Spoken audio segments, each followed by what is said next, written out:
Yeah. Well, first year, you have zero, no one, and then what? Yeah. You have time.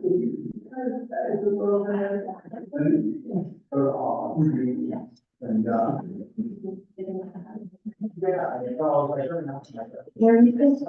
Yeah, there's some, staff.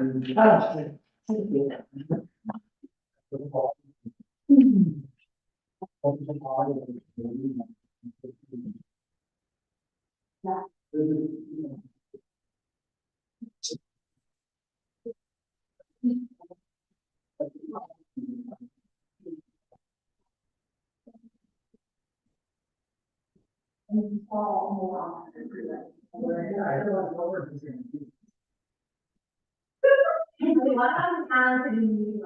I'm following. I'm not the top of you, trying to do that. But I already tried to. I already tried to make a couple of hours.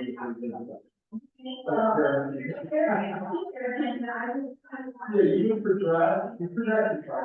This couple of not equal. Now, I'm getting more.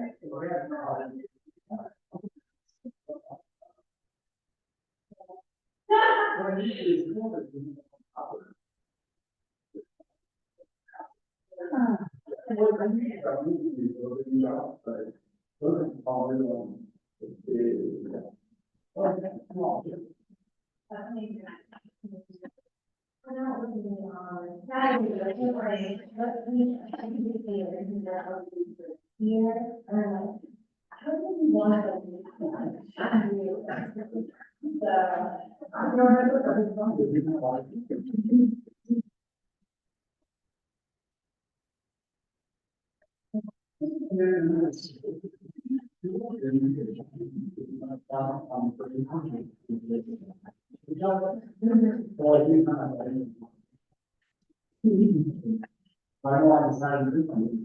Yeah, so,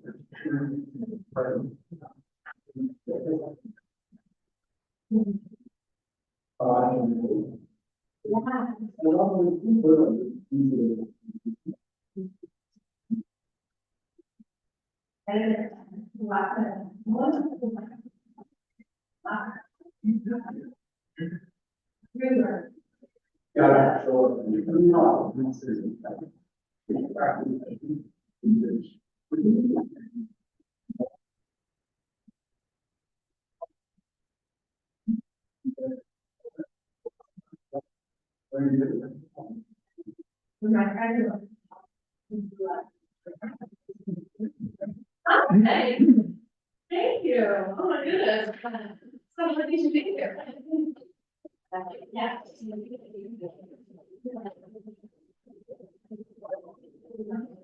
Hi, Amanda. Hi. I just got your message. Sorry. Phone's been off and on. Can anyone see us right now? Yes, and here, we are recording. Okay. Yeah. Mention something.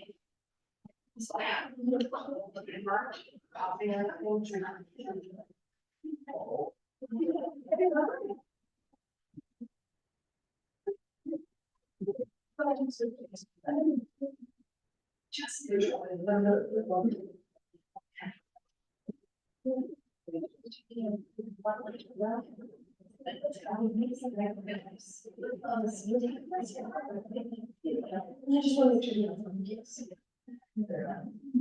No.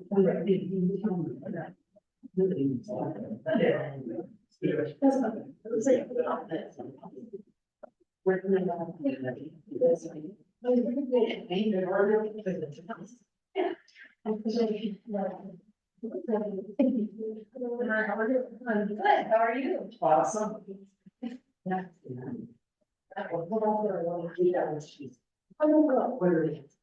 Yeah. It's I think it's. But I just think to make sure that I'm saying, can you? I'm like, I mean, in general, Rick and I, we report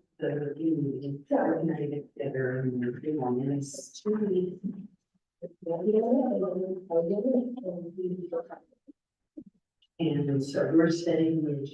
Yeah. Meeting. Exactly.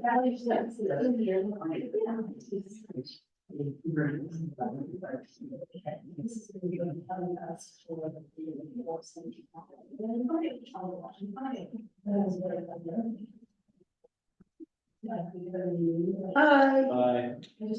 You guys look so familiar, but I'm trying to remember your names, but I can't. You don't have to. Well, I do need to know for, what are your names for the minutes? Mike and Cheryl Terry. Okay. See, that's what. Yeah, okay.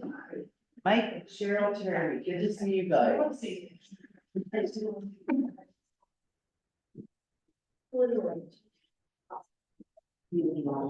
Hello. I'm James Billingsley, right? Yeah. Do you want to speak under audience business?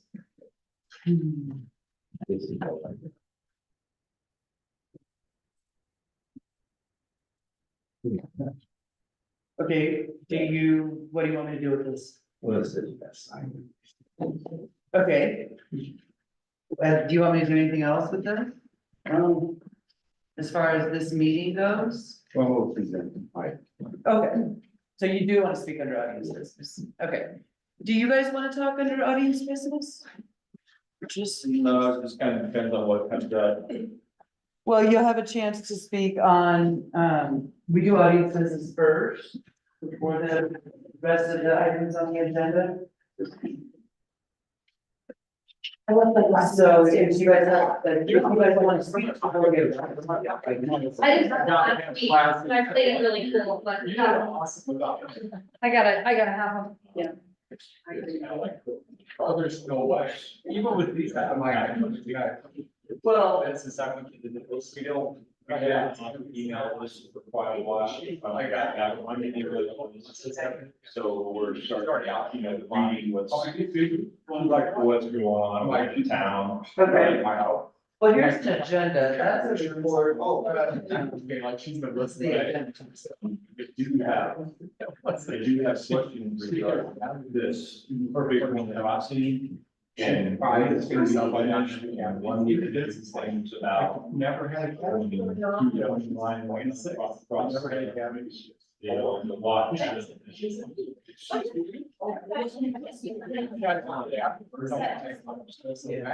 I thought, I think we're. We live out here and we're. Yeah. Oh, well, they're gonna have. Well, we'll do, spend your. So when they know that.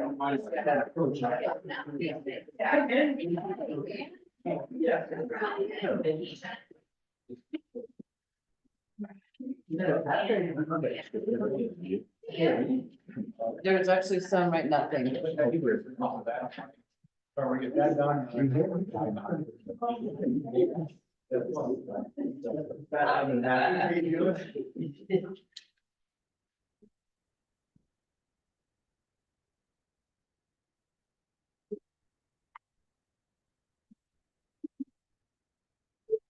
Fair.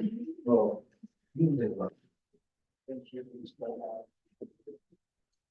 Yeah. Couple days ago.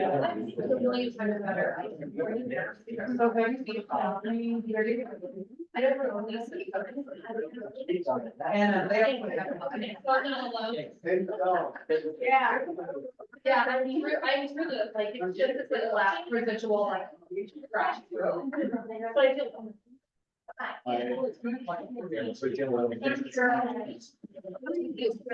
yeah. Okay, they're just like full. You know, okay. Sure. Okay, let's give it to him now. There's a bunch of changes and goofy that's going on where we're part time now. Petri dish. And it's so fun not to be in a. For a change, Yeah.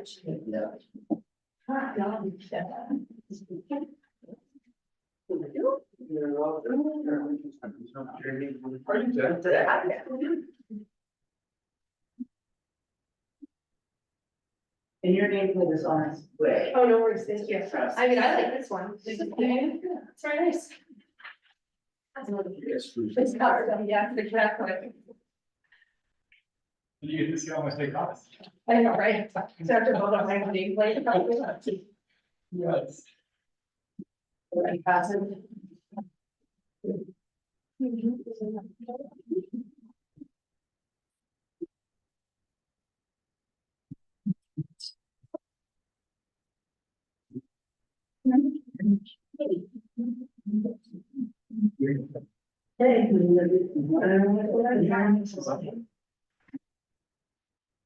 I feel like there's more time.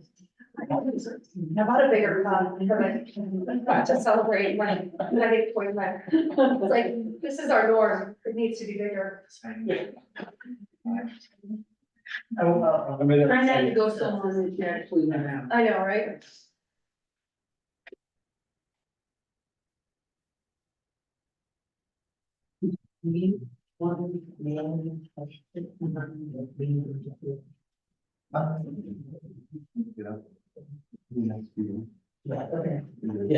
Yes.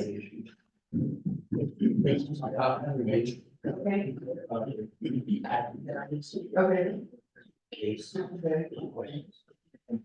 Okay.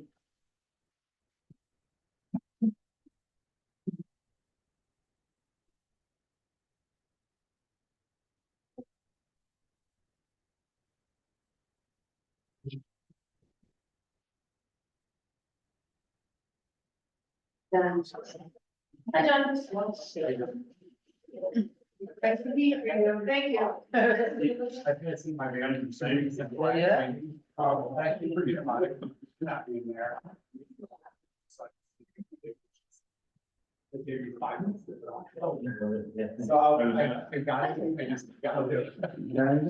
So if you think about it, they just see they can't pay, and I want to see by the. Oh, yeah, sure.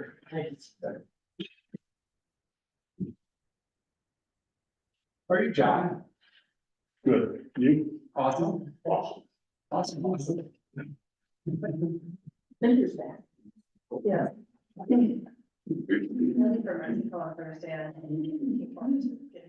Do you think we want to hear that? I will. I have no days like 10 or something. Oh, yeah, I'm out. Where are you going?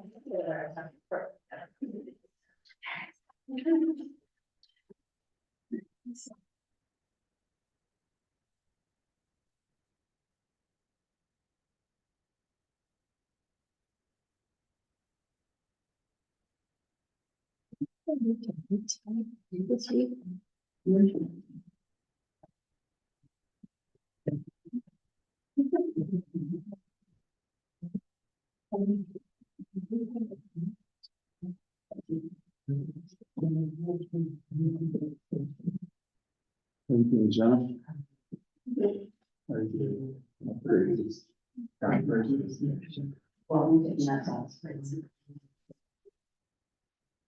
Good, you're all right. Right. When I find it, I'll let you know. Half the crazy parts in charge. Yes, all right.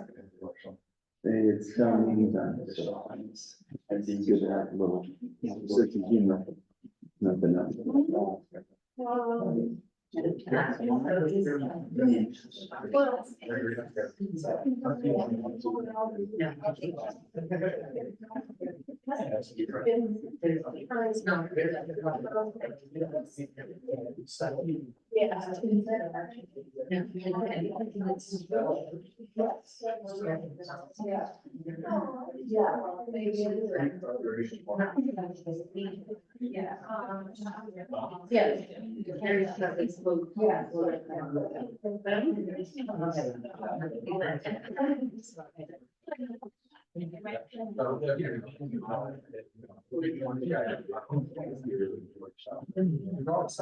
Well,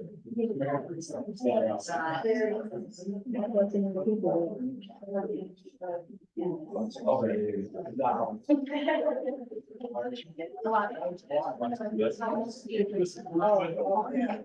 yeah, Nolan's like, I've got places like Connor's Lily Valley. And so, yeah, Nolan's like, sorry.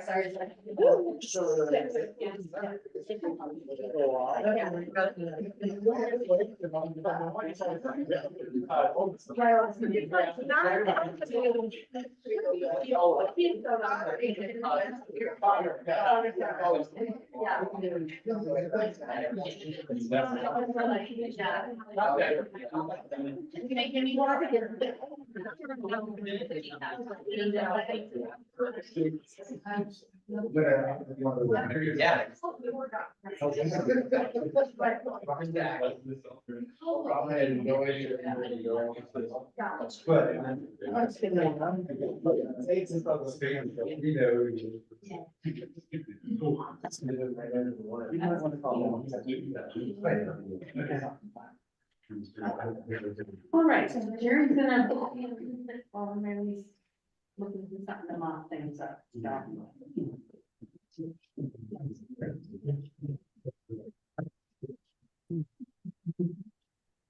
I'm not learning in college. Oh, that's right. Do you really have hair dryer? I know, I'm like that. Sorry, you can't take me anywhere. I take it. Gee, We're gonna take you out. I know, don't. I can't even handle sparkling water, you know? I'm trying to think of the right up. All right, I've got 6:02 and our town attorney is gonna be a little bit late, so we'll go ahead and start. I'd like to call this meeting of the Board of Selectmen of the town of Georgetown to order. It is Tuesday, February 27th, 2024. Let's go ahead and start with the pledge of allegiance, please. I pledge allegiance to the flag of the United States of America and to the republic for which it stands, one nation, under God, indivisible, with liberty and justice for all.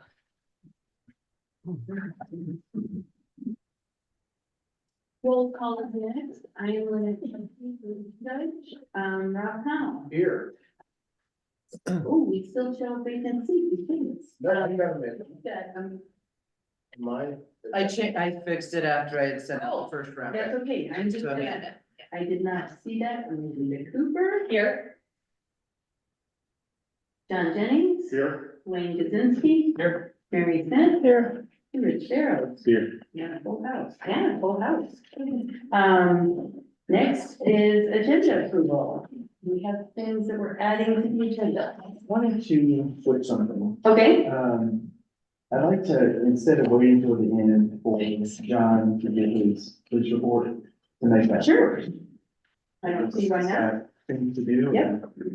And we want that. Okay. Okay.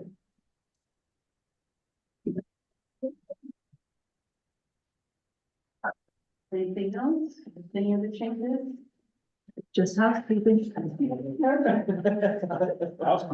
make a motion to approve the agenda as amended. I'll second.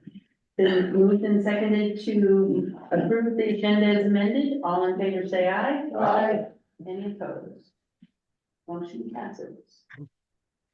Next, we have audience business. Members of the audience have 5 minutes to present any matter of interest related to the business of the town that is not already on the agenda.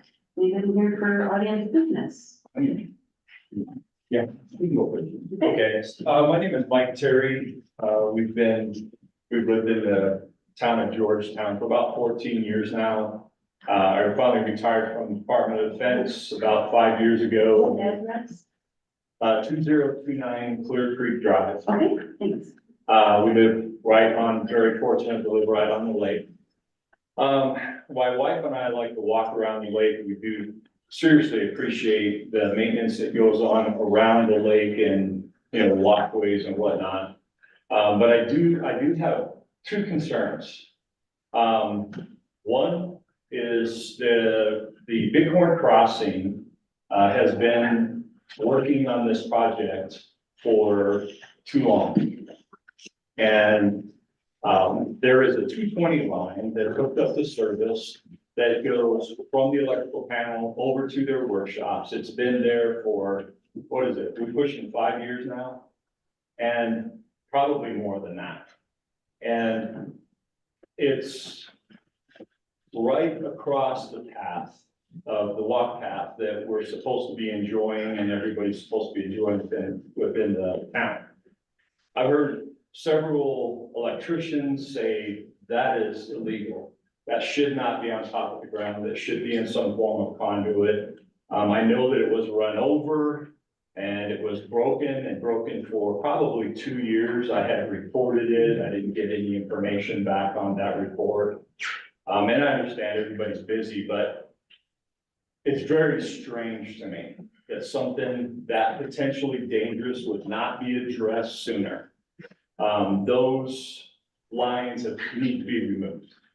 It distracts from the beauty of this town. It increases unnecessary risk to the town itself. And of course, the citizens, anybody who's walking along that path. The other thing I would like to address is just a significant increase in traffic on the lake itself. It's just overwhelming in the summertime. It's what I would describe, I was stationed in Alaska for about 5 years. I would describe as combat fishing. It is just ridiculous how many people are out there. And I would really urge the town to consider some form of, and I'm sure there's legal issues, but a daily use fee.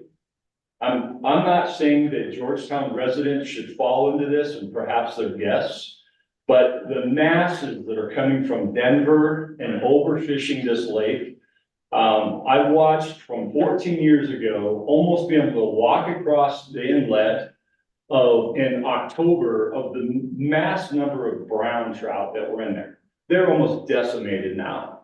There are too many people taking too many fish, and there's not enough stocking that's going on into the lake for it to be even remotely productive or fun for a resident. And I know that's not the focus of the town, more historic, but it's what I retired to. And I know a lot of people enjoy. So I would really urge some type of a daily use fee for this. If not parking fees, something to be able to recoup. My wife and I walk around the lake almost every day. We're picking up trash that's just unbelievable. We've pulled, with the permission of the town, we've pulled out at least 7 tires, and it's just amazing how people don't respect. I probably used up all my time. But anyway, I'm not here to complain, but I would just really want some change in those, or some consideration in those areas. Thanks. Thank you. Thank you. Thank you. My name is James Burlington. I'm at 2019 Drive. Okay. The recent event that occurred on the review about. I was told that the permit was still true, and I looked up what the sound permit according to Georgetown ordinance is.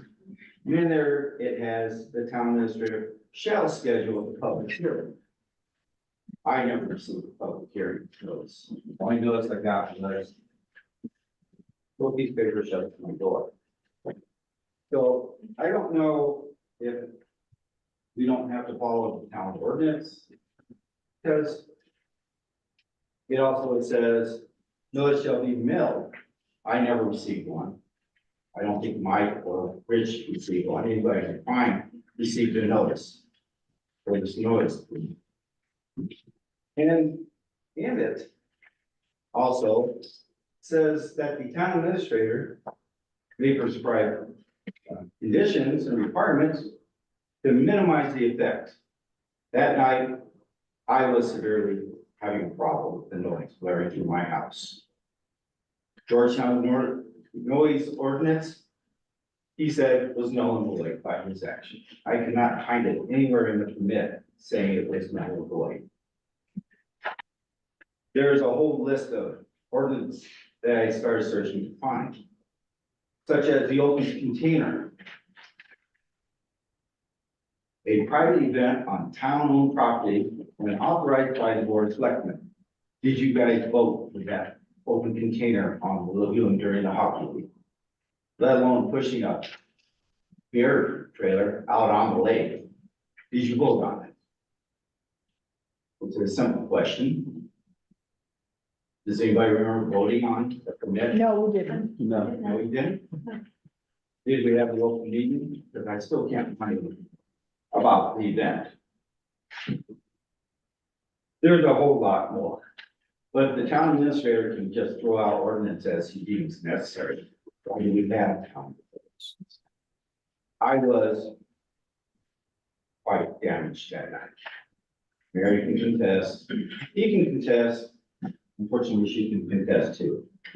And the 911 operator telling me that the North ordinance was not in effect.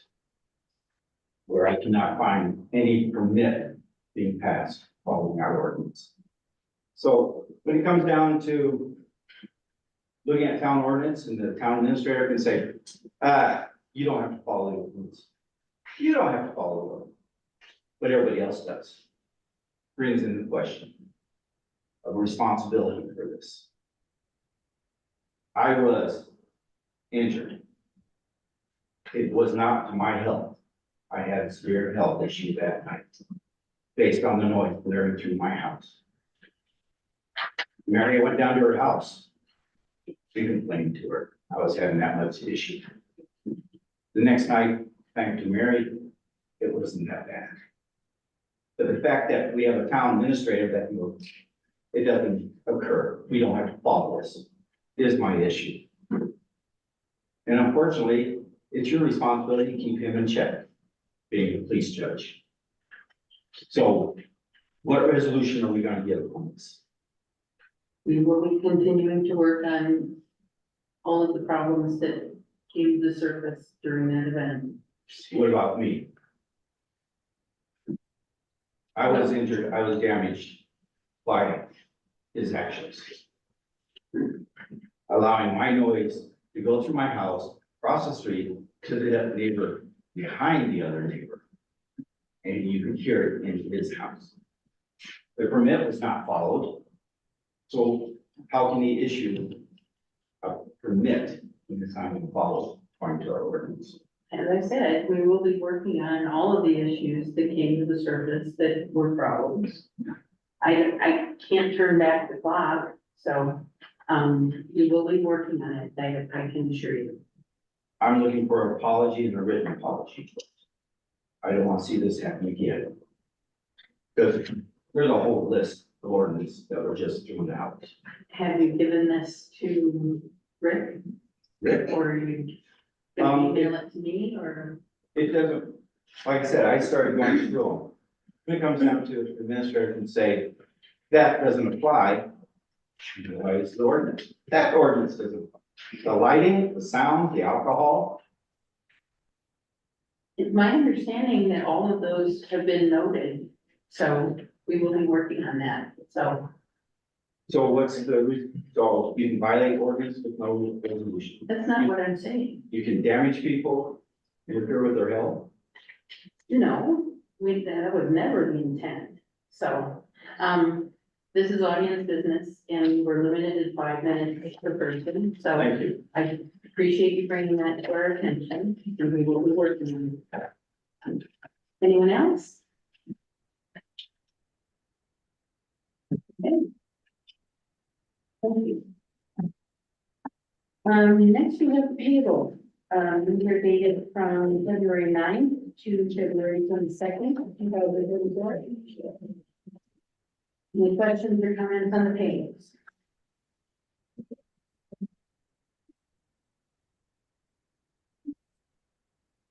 I'll make a motion to approve the payables dated February 9th through February 22nd. I'll second. Been moved and seconded to approve the payables, all in favor say aye. Any opposed? Motion passes. Next, we have the minutes from our last meeting, which was on February 13th, 2024. I had several corrections to the minutes. First one was to delete Marshall Williams from the listing of staff. Second was on page 2 to add a statement that our new selectman took the oath of office and joined the meeting as a selectman for the remainder of the meeting. And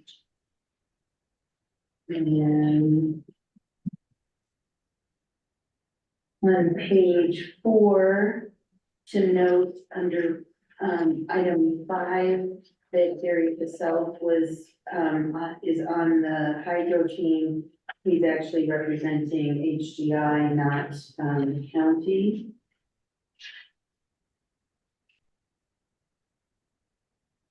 And on page 6, under section 9, to change, there are 3 locations where the word volunteered is used, and it really should be voluntarily.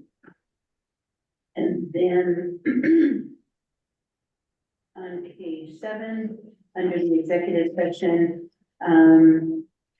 we were not discussing matters relating to Marshall Williams or Officer Collins, just acting Marshal Gaskins. So those were my corrections. Anybody have any further?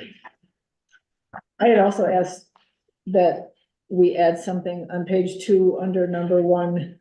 For the vacant selectmen and the appointment, that the applicants were invited to make a statement, you know, for their position. Do you want me to abstain from these minutes since I was sworn in after they started, or am I okay? You're not required to abstain. No, so you're good. Okay. Okay. Anyone else? If not, I would entertain a motion to approve the minutes as amended. I'll make that motion. Second, Been moved and seconded to approve the minutes of our February 13th meeting. All in favor, say aye. Aye. Any opposed? Motion carries. Okay, and you do your reports. The number 1. Thank you. Good evening, ladies and gentlemen. John Gaskins, Georgetown Police Department.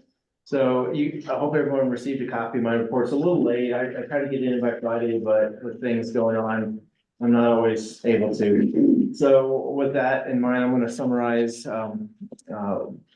concerning first off the hockey tournament from a law enforcement standpoint.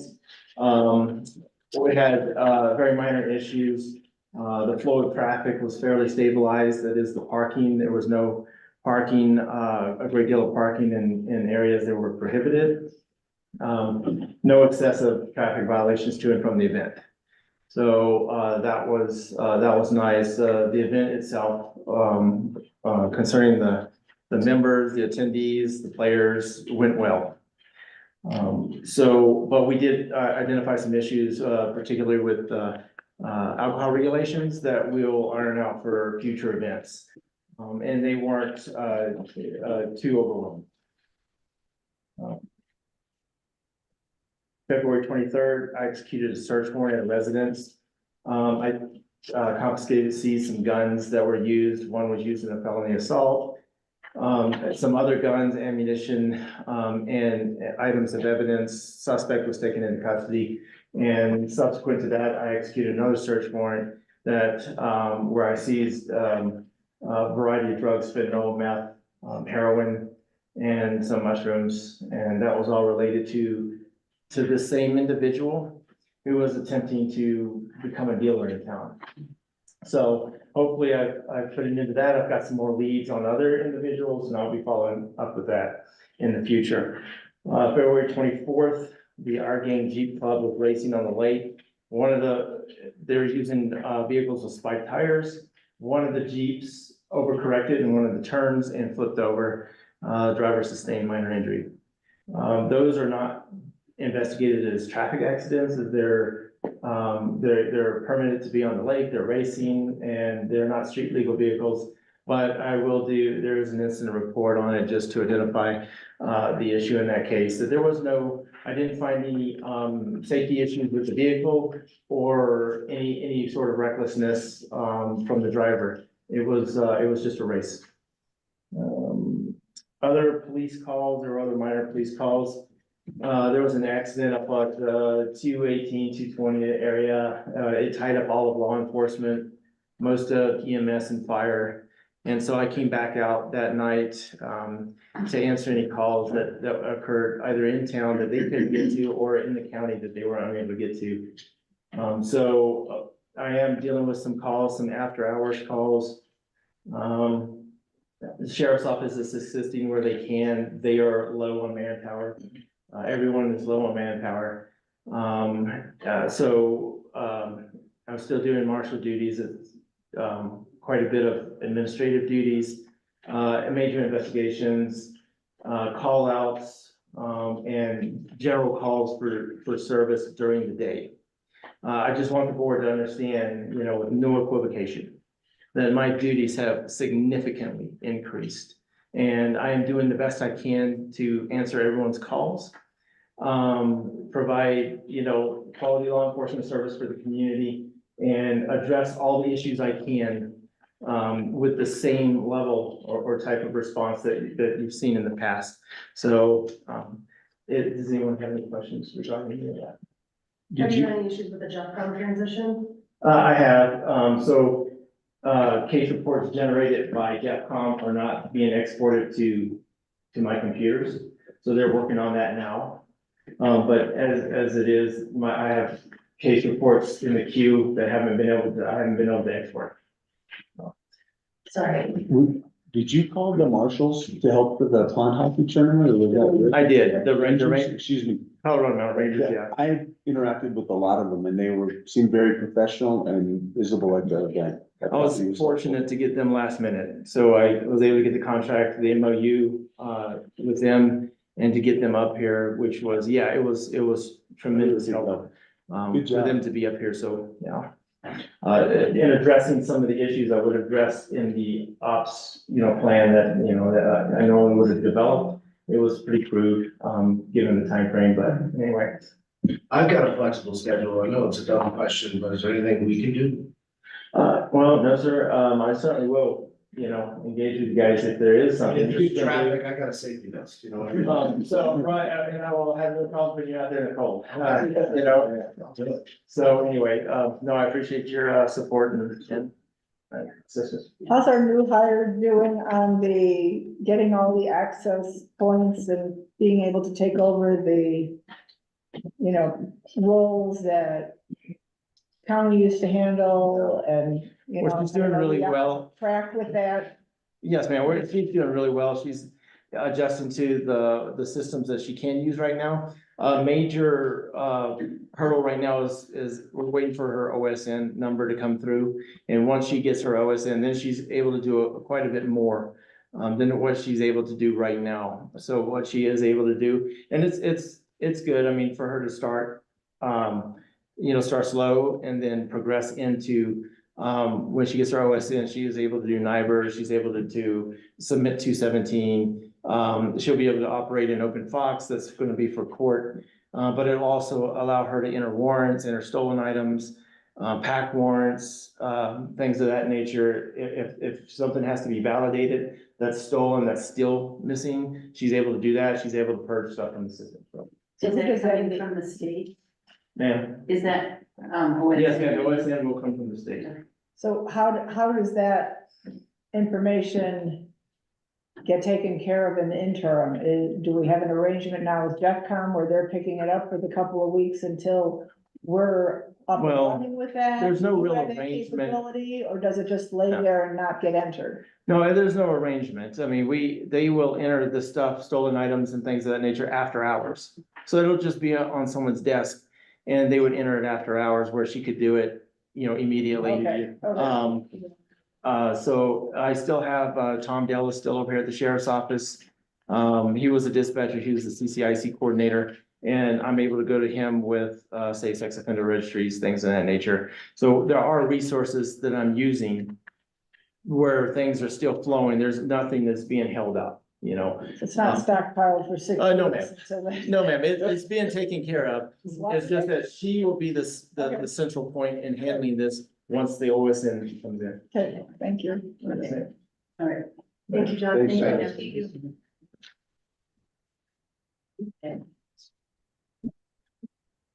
All right, then we have our, agenda item, of report by Safe Bill. Good evening, please judge. My name is Charity Campfield. I am your account manager with Safe Built. I have Dan Westfield with me. He's your local building manager. We're here to report on our annual building permit activity, also to gain some feedback from you guys on how we are actually doing and what we can be doing better. So our agenda would be, I'll introduce you to our entire client success team. That way you have the names of everyone who's working in the community. We'll discuss our current partnership with some of the work we're doing in the community. What the services we are providing, some metrics, some insights on what we're seeing in your permit activity. The services that we provide as a company as a whole, in case there's something that you guys need or we're not addressing currently. And any questions from the board. So we have Matt Benning, who's not here tonight, who's your state operation manager. We have myself. Dan Lester is the building official. Your inspectors are Terry Hansen, Daniel Stevens, Dennis Harper, Nico Sparecloth, and then your plans examiner is Mr. Barry Franklin. Currently, Safeville is providing building inspection services, plan review services, community core software for you, along with short-term rental property inspections, which is fairly unique to. You want me to go through this? Okay, just tell me when you want me to. Okay. Okay, there. Everyone, okay, let's just go. So these are the current services that Safeville is providing for you. Okay, so for the year 2023 through January 2024, you issued 123 building permits. 376 inspections were completed. We passed 223, which gives you a 59.31% of past inspections to inspections that were called in. That's kind of where I had a question, because I don't know how that rates with other municipalities and things that you're doing. It Average 50/50 doesn't seem that good. is about 50 to 80% inspection. We're in the lower end of that, You guys are about 60%. it's about 60, I think it's 59 or so. Mid-range. So, And why the failure rate being on the lower end of that? That's, well, I would guess, we have a lot of short-term rentals up here. And then we have a lot of residential remodels and things like that. So I'm suspicious of like my inspectors. If I'm getting a 70% or better pass rate, are they really looking at everything they need to look at?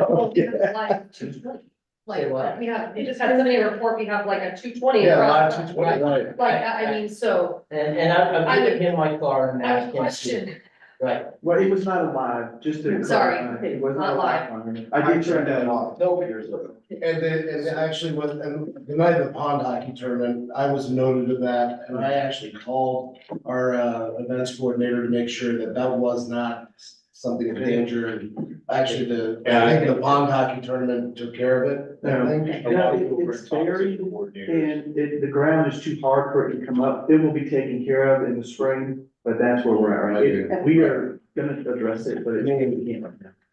I heard your concern and I realized the danger, and I didn't know what was going on that one. And we'll have somebody out, tomorrow, the video very latest.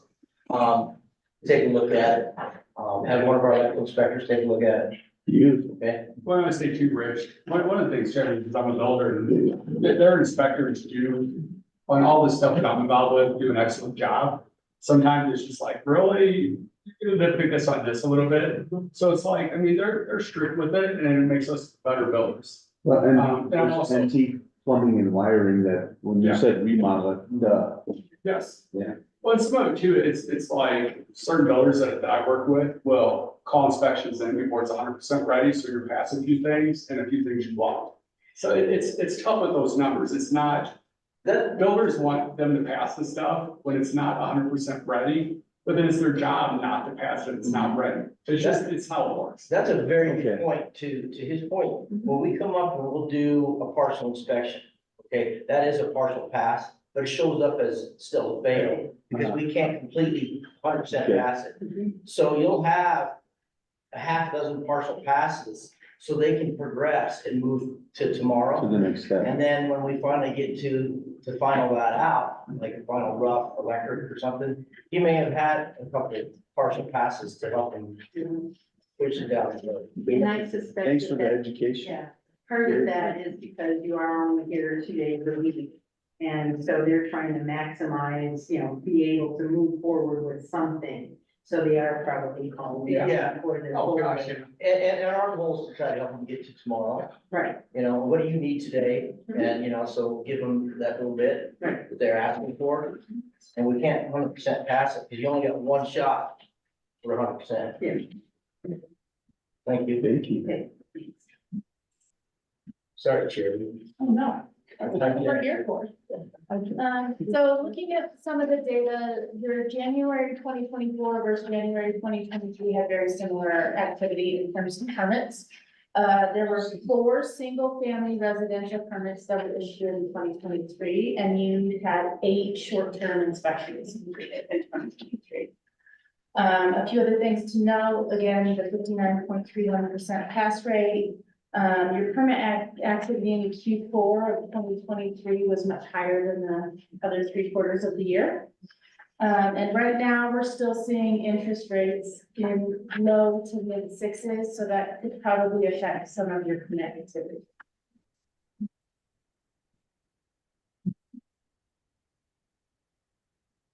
So this is our fun interactive part, where we ask you to rate our staff and our services on a scale of 1 to 10, and hope that you're very candid.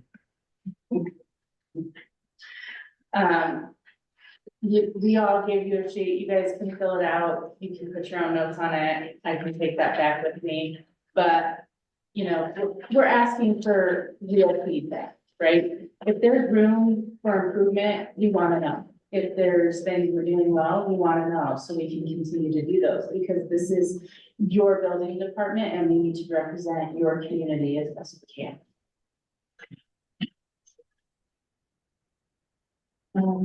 This next slide is just the suite of services we offer. It's educational purposes for you guys in case there's something that you're struggling with that we can maybe help you out with and start those services sooner rather than later. And that's it for me. Any more questions? I actually did have a question about this report. It was very informative. Thank you for coming with it. We are, as a town and the other municipalities in the county as well, are being advised to go to the next codes, because we've been on this code for quite a while. And to try and unify it so that you're not jumping from code to code edition when you go from one jurisdiction to another. And I was just wondering if that was something that you had in your radar and, You bet. okay, So the codes are getting to be more of a jump every 3 years, so they're written every 3 years, right? And so every time we make that leap, it used to be in baby steps. And I'll tell you, the one code that's pushing it, that we should really get is energy, right? So when we go from the code we're on now is the 15, and we go to 21, most of our contractors are already tooled up for that, because they're expecting it in other areas. It's gonna be a shocker, okay? And, I would suggest that when we do write your code, and we need to, right? Because we can't be more than 3 code cycles behind in energy anymore. The state's gonna come in and press us for it, okay? So I would say we go ahead and write the 21 codes, and you guys can put it on the agenda, your next meeting, or whenever you wanna do it, to have us, give us the go ahead to write them, okay? And we'll get them written for you. It won't take much. And I would say after that, that when the 21s are out, that's what we'll be on. I mean, that's what's out now, right? But I would say that we would set it up, that we would sunset. So when the new codes come out, we would automatically just adopt them.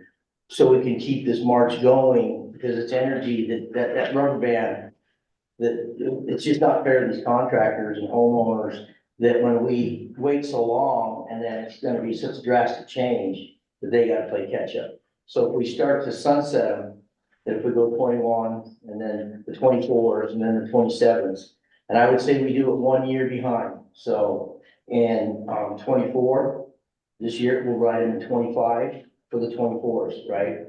So I'd say we at least need to get it caught up to the 21, and then we can readdress that and see what public input is, what their feedback is gonna be on that, and how far, if we do wanna go to sunsetting.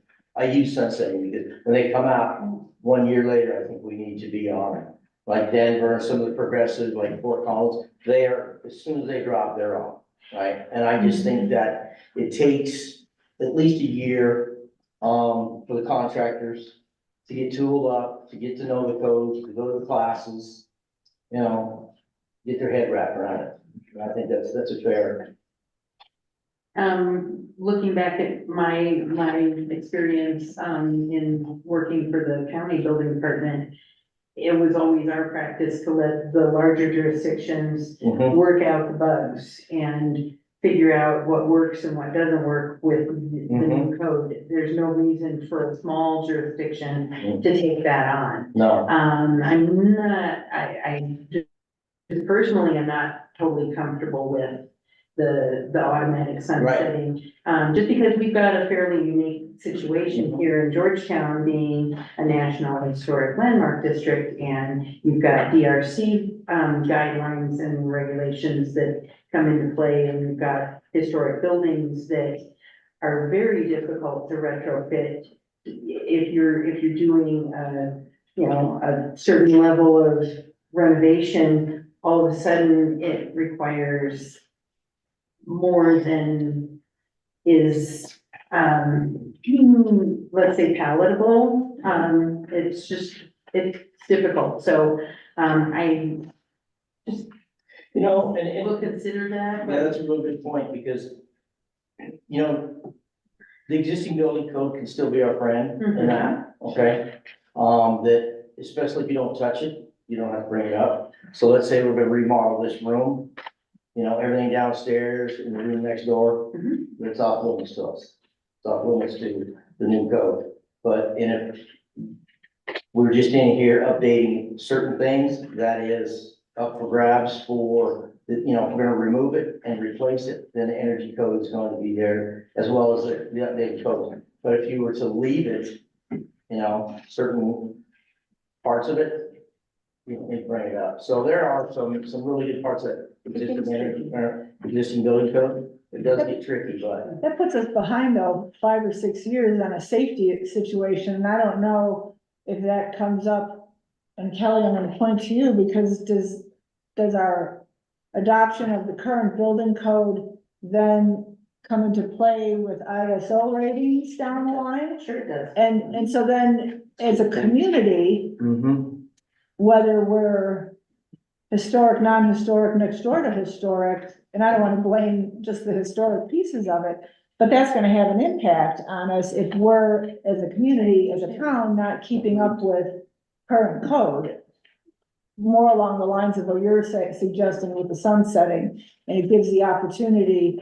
I can't believe that it takes over a year for these larger communities. I get that idea, but they should be able to, iron through any of the kinks within a year. And then we've sunsetted 2018 or 2021. What year are we? We're 2024. Yeah. on 15 right now, So, and we really need to get to the 21. Mhm. And then we can see what feedback is from builders and the public. Mhm. But, we can. A lot of communities are going to the sunset, so we can also watch that too. Sure. Just like, down in Valley Floor, the larger communities are starting to do that. And we can start to see that feedback, and it can be very loud.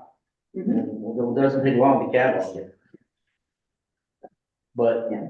so, anyway, Definitely to be considered, but, I'm not, as I say, that's not been my history, and so I'm not completely comfortable. Especially when you start applying it to Georgetown. So, okay. but so we have a unique community here with the way our building and planning and your contract services come into play. And Mike brought up a great example that I would like your suggestion on. How can we, with all of our commissions and the fact that we don't have a building department per se here, how can we work better together so that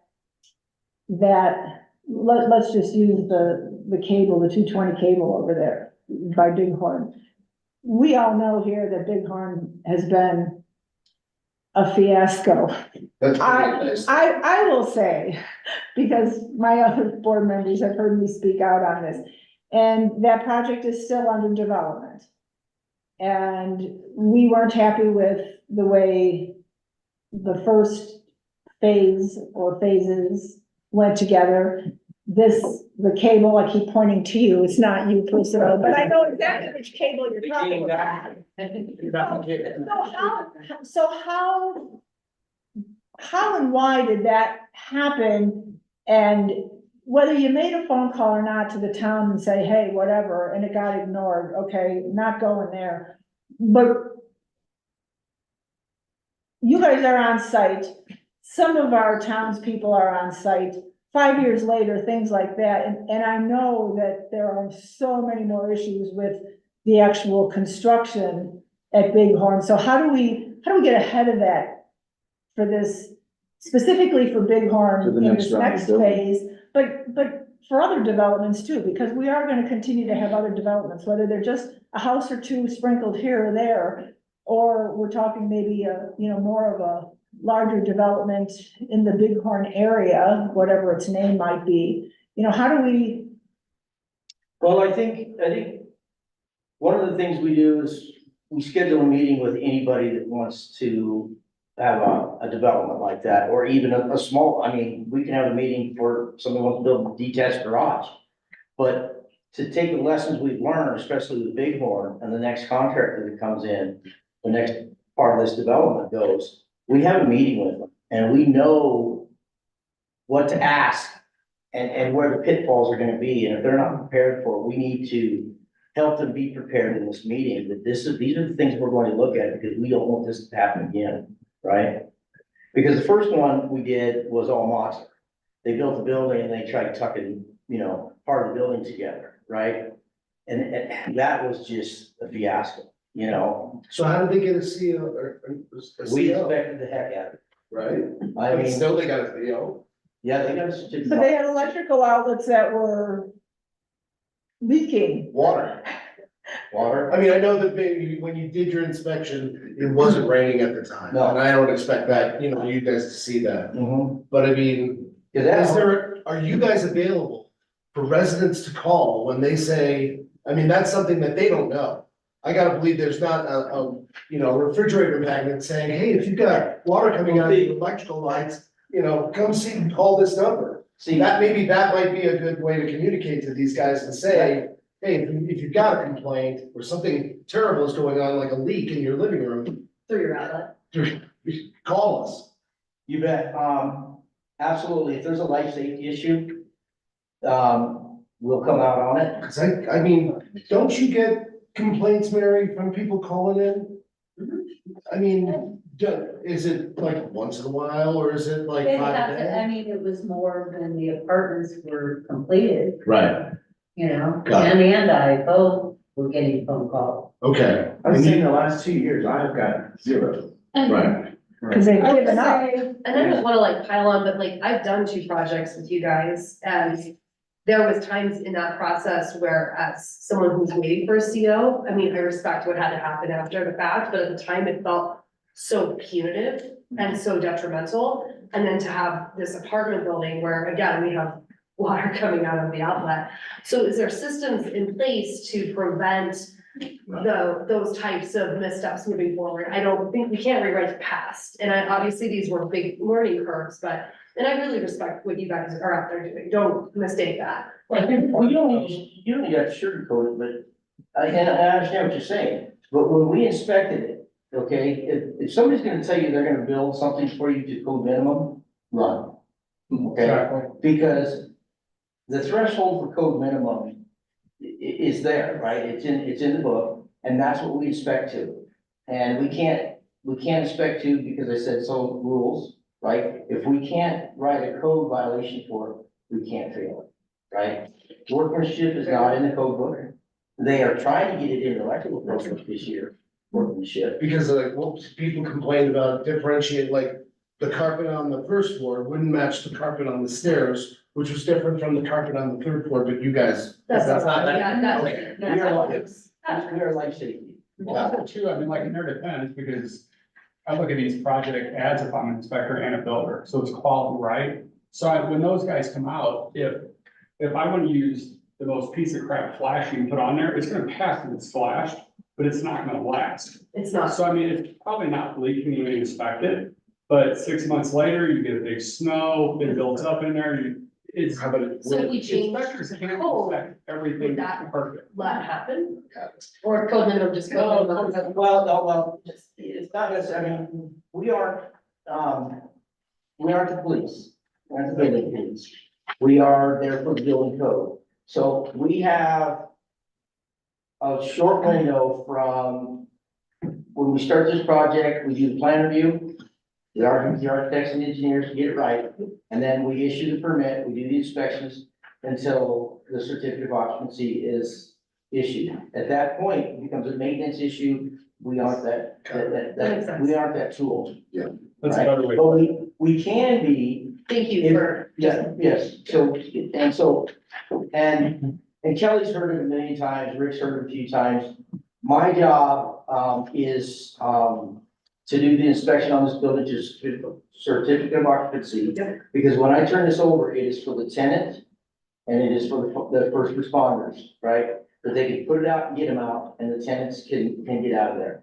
We aren't bound by money or time or anything like that. My responsibility is a short window to turn over a product to the city, okay? And then, so once it's in there, if it has failed to the point where life safety and we need to come do an inspection, it's rare that we get involved in that. But if it's failed to the point where we need to pull the CO on that building, pull the CO on that address, because it's unsafe and people can't be in it, we can condemn the building, and that is our job too.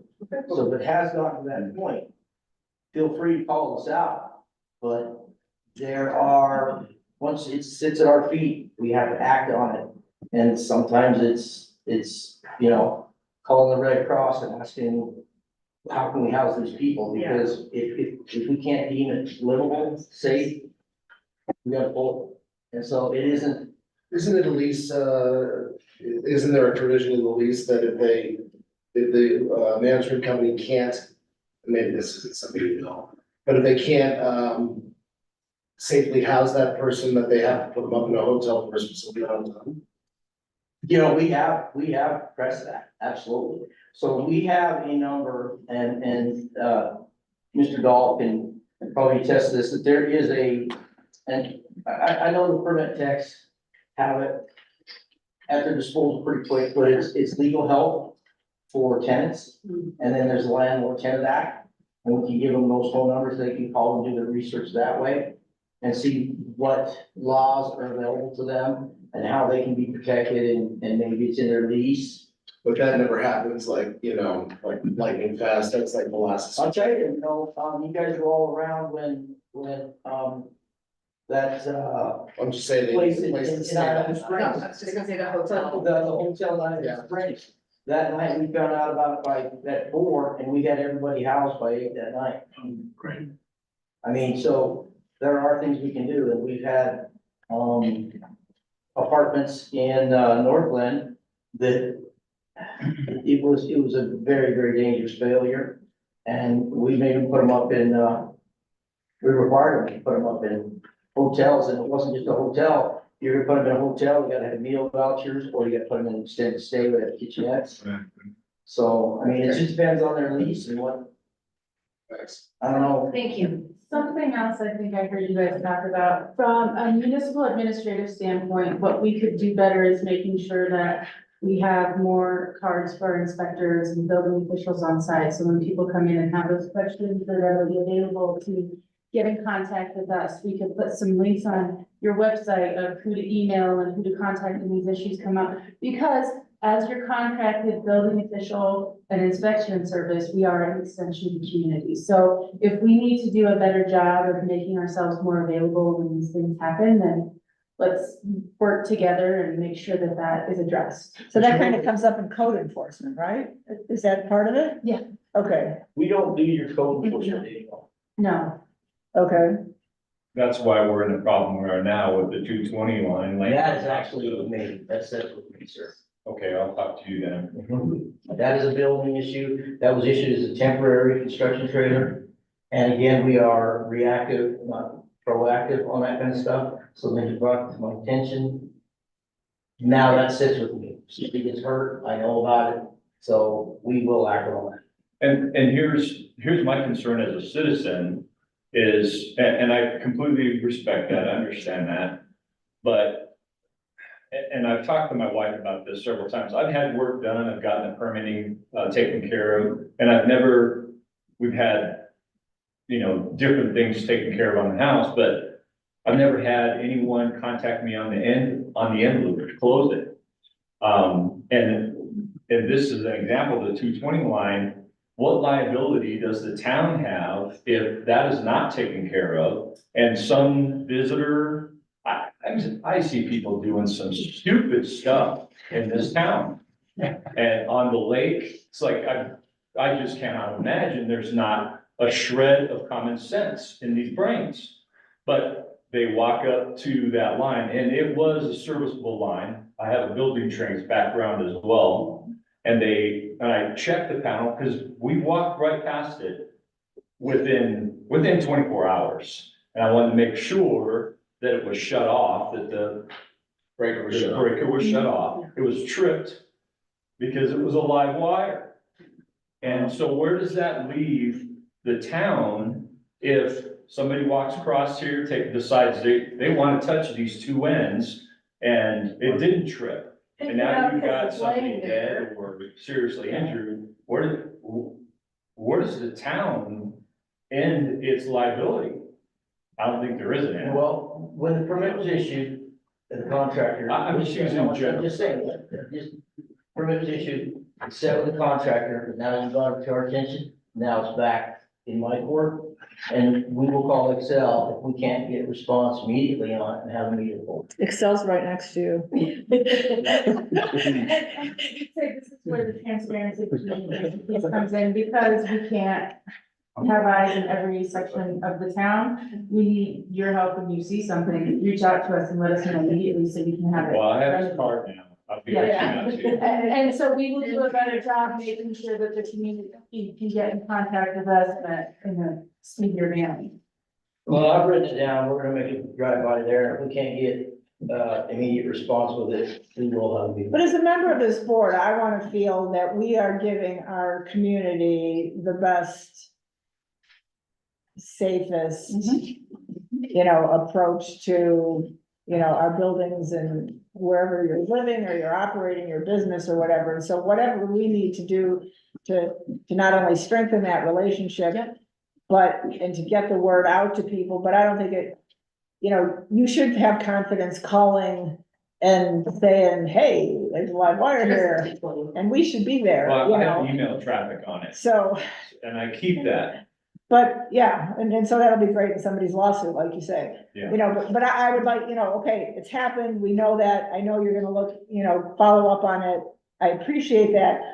But I want us to be better tomorrow or 5 minutes from now, and so that we're not spinning this again. And we know there's gonna be some future, Yeah. let's just say To simple building that, issues. to that point, you guys like deal with developers all the time. Mhm. Don't you see Kurt coming down like a mile away?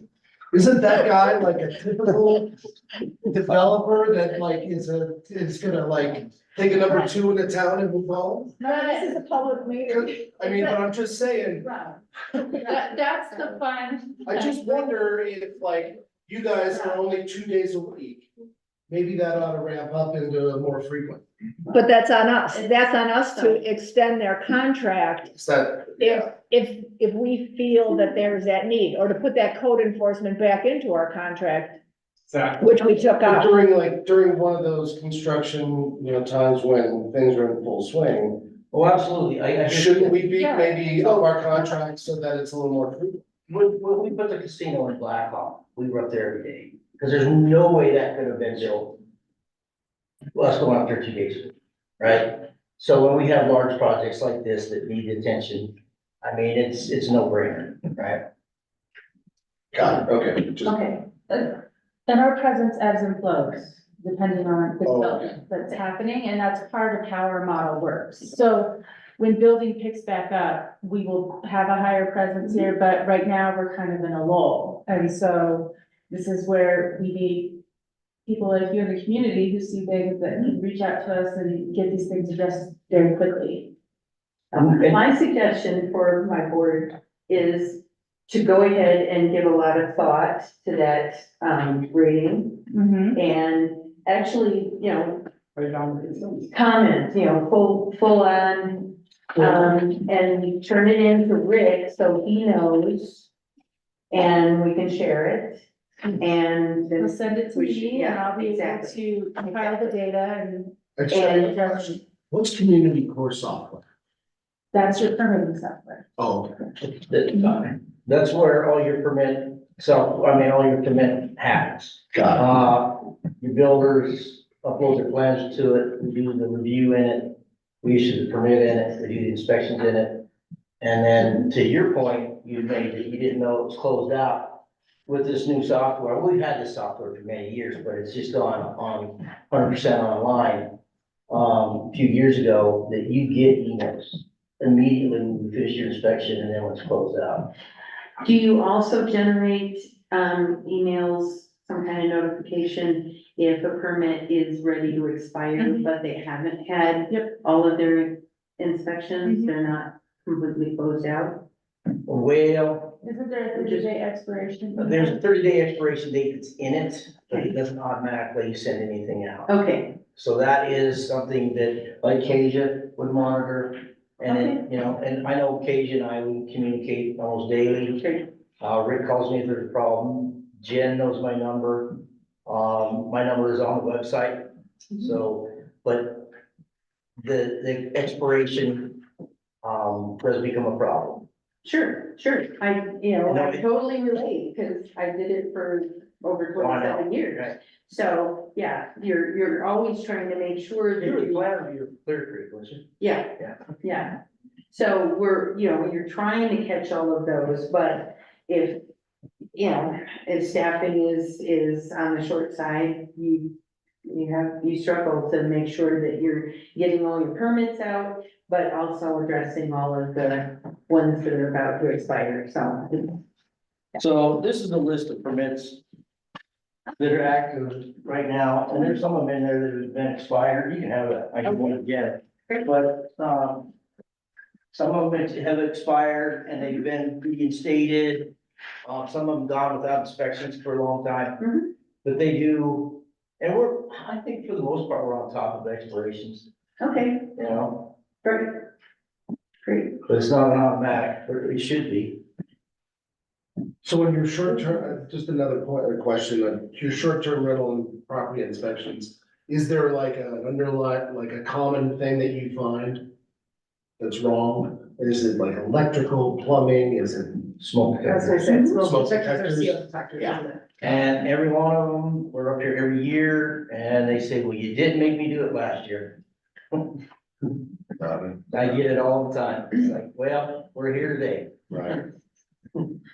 If we end up in a situation where we identify an STR that's potentially non-compliant, that after you guys have inspected it, can we call you back up? Like, what does that relationship look like, or is it just kind of one and done? Yeah, like I said, if you need us back up here and you need to pull their license for a reason for life safety, absolutely. If we need to help you with that, we can give you the list of things that are wrong. But, we do not have police powers to enter someone's home. We have to be invited in. That man there, he has police powers most time to get in, but it has to be on a life safety issue, I believe. Okay, But I have to be invited. For sure, that makes sense. I would also suggest if we need a workshop on this, a work session, maybe, Since we're on there. we should consider that. So, Yeah, I think that would be really good before the spring building season. Yeah, I think in light of, Sure. you know, things that are gonna be coming up within the next year, I'd love to have something Especially some of that development across. sooner than later, yeah. sure. I think that's a great idea, because But I think when we have these DRCs for the next developer, the next big build, people need to be at that meeting too, and have these concerns and bring it up. Absolutely. Or at least have your concerns written down, that when Rick and I and Kasia and, you know, planning and fire department, we can all sit down and we can echo We may have to go that route. I don't think we can all show up at a DRC. them. I think they would run. no, but make sure that our concerns are communicated based on whatever past experience. To the selectmen will sign it. So, okay, we've got much more on the agenda, so. Thank you. Thank you very much. Yeah. Thanks for taking the detour with us. Yeah. Yeah. Okay, next we have the variety lease renewal. All right, so this one, it's that time where, it's expired, but it's kind of working on the conditions that are put in to extend it automatically. And after 5 years, this is the only time that we can renegotiate with them. We were being paid, $1,368.98 per month. And, after Lynette and I talked about it, we reached out back to the company and asked them, since this is our time to negotiate, we'd like to ask for an increase, which is normal to do. So they did agree to increase it to $1,505.88 a month. So, it does extend this off, additional 5 years with an automatic extension of 4 additional extension terms of 5 years. So it'll be a total of 20 years is when this gets pushed. Is there an And increase? incremental increases as those that. That was my, I didn't get It's in that the part of it. contract. It's in the contract? Yes. Okay.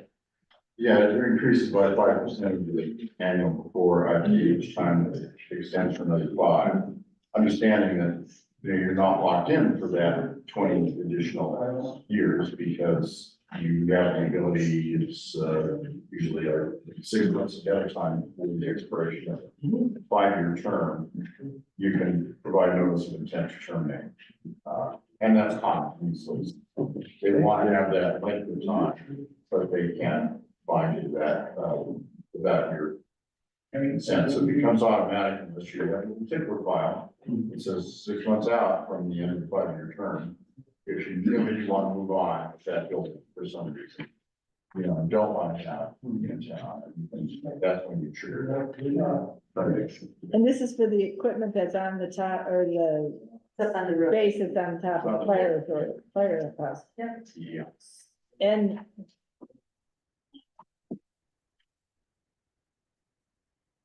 there are other entities in this community that are getting far more per month for these leases with cell companies than this. And so they're getting away with cheap, from my understanding. What's, they're getting the benefit of having that, and it's helping them tremendously. It's more help to us. $18,000 is a drop in the bucket. Who are you thinking of? I don't feel comfortable saying that because I think cell contracts seem to be kept very close to the chest, and they're certainly not gonna turn around and share what their contracts are with other organizations, because they don't wanna have to pay more than what they think we'll negotiate and what we'll settle for. I guess I'm just trying to get an idea of, are they apples and apples? Are we in the Or- millions? No, but I I mean, mean, this is. ours is a small antenna, whereas the sheriff's department is huge and probably projects further. I'm just, I wonder if these things are also regulated and contractual within Excel, like in other words, they're only allowed to, because this looks like an absolutely calculated number. And I think that they're only allowed a certain percentage with regard to the size of the tower and, the amount of the increase all across the board. Because if they get into negotiations, I think that that's probably going to be, we have, Jerry has comment. I've done a bunch of these, other clients I have small ones and big ones. So it really is a range, it's not some kind of artificial limit. 5 years ago, when this came up again, the board then said, we think we should be getting more than, I think it was like $500 yes, in township. And we pressed, it was at that time, AT&T was to take it over. But, we pressed them and said, we think it should be, much bigger now, bigger than the one that's in here. And they came back and said, this is a small site for us. It's not a major site. And it came down to this, the board made a choice. The smaller number, okay, they would keep receiving that revenue. Now, there's absolutely no question that it's a matter of negotiation. And if you want a really big number, you can ask for a much bigger number. Certainly say, that's our line in the sand. And that carries with it the risk that revenue stream ends. And that's absolutely your call. That's a very much, it's not controlled by the law at all. That's just how you want to play it and the risks you want to take around that revenue stream, which is huge in the town. So you might want to take a bigger risk. But articulating for you what the board did last time, sort of what inspired them to end up where they were. It is true that the numbers are bigger around the state. It's also true that the numbers are bigger with it's kind of a main station, and this is not.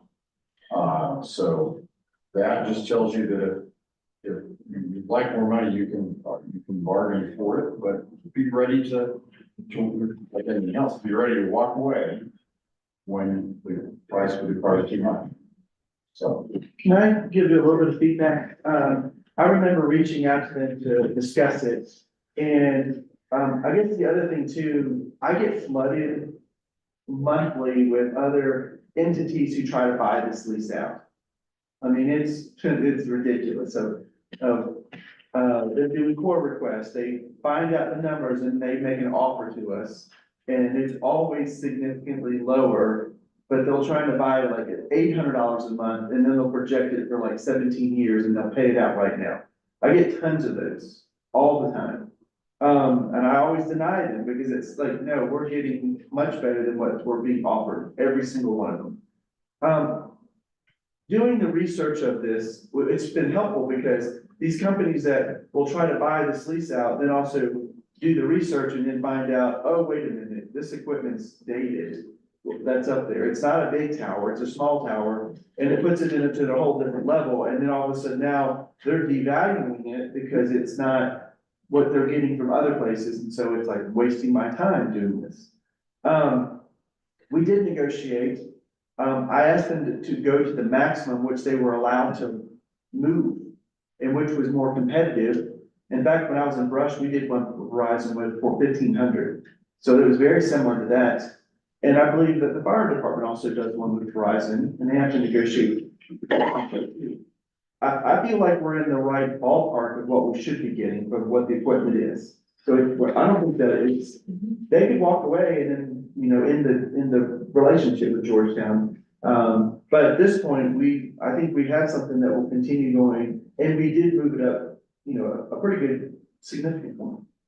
And it will increase 10%. Is that what I'm reading? 5%, Five. said, someone said.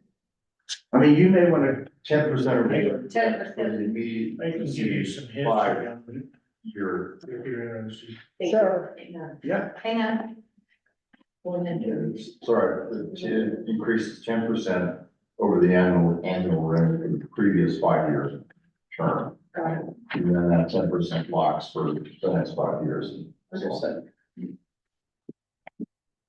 So, and there used to be 3 sites up there, and 2 of them have been abandoned, so we're down to the one, and I realize it's not a large bundle of money, but it does build up over time, and it allows us to fund repairs on several of our fire station, buildings, so,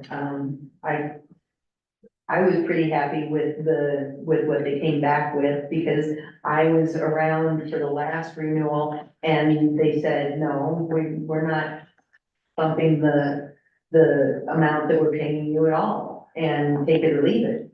So I was pretty pleased to actually say, yeah, we'll do that. But so this includes these plans that they're coming in and upgrading the system also, correct? Is, these hand in hand? Yeah. These are new, Plans are exhibit A these are new plans, yeah. to the new lease. So yes, So it's anticipated that they're coming in and tearing things up and putting new antennas up? No. it's an exhibit. Most of it's all on rooftop, I thought there was some and they have, cabling that they were putting in. it goes down the exterior side of the building into a room that they built down below on the south side of the building. So it's all just being run in existing areas that they're just pulling out old and putting in new or whatever? Yes.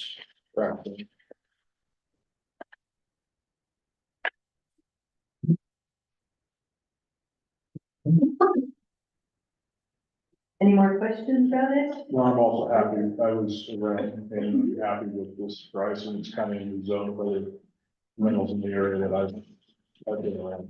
So. Any other questions? my understanding too, this is not like the highest grade technology. You know, 5G and all the other kind of stuff, that this is still part of their lower system. 2G? I don't know, but they just communicated this was not, they're not doing significant major upgrades. Dial-up? They're gonna use it until it's done. Do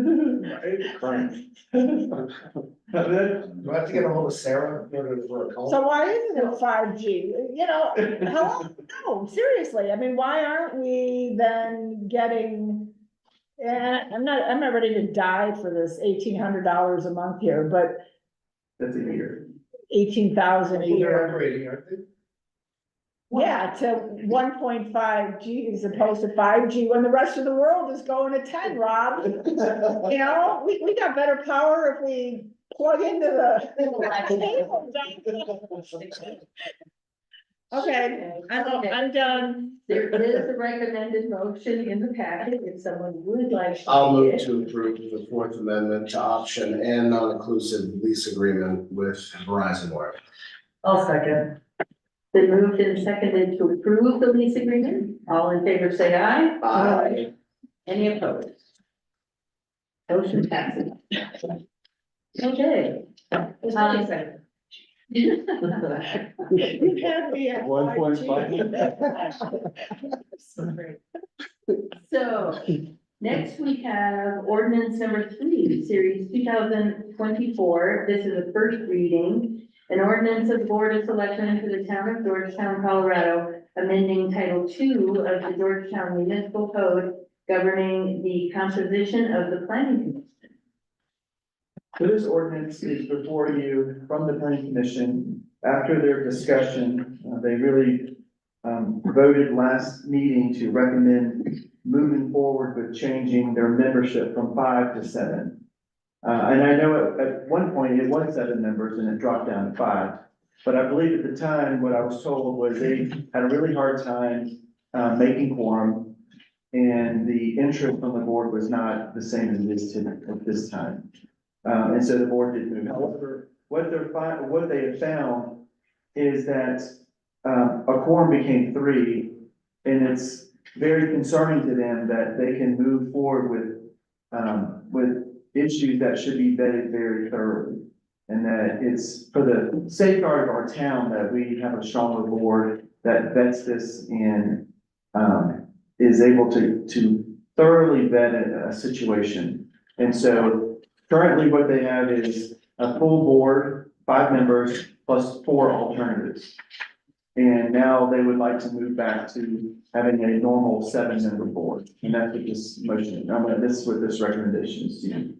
Do they currently, of the alternates that they currently have, are any of them interested in Yes. bumping up to that full number? They do have 2 that they made a decision to move forward with. However, we're in first reading, so they can't move forward. Sure, I'm wanting to gauge the interest that's They there. did, I would say all 4 of them were really interested, Okay, but they did choose 2 to move forward with, once this gets made into first, second reading and adopted. great. Yeah. Great. So, And then we have some, a board member here, and are you board or are you alternate? I don't know. Okay, I'm sorry. So if there's anything you want to add, I think he pretty much covered it very thoroughly. I mean, there is a lot of issues that need. everybody might not know you. I'm Chris Sanford, by the way. I'm up on 236 Middle Street. Yeah, the second one he said, the issues need to be made,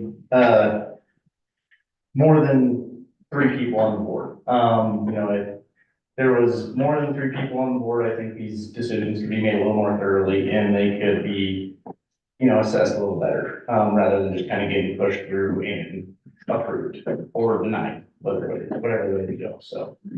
But yeah, I think he, like I said, covered it pretty thoroughly, so. Okay, thank you. I guess I have a question about the process of adding 2.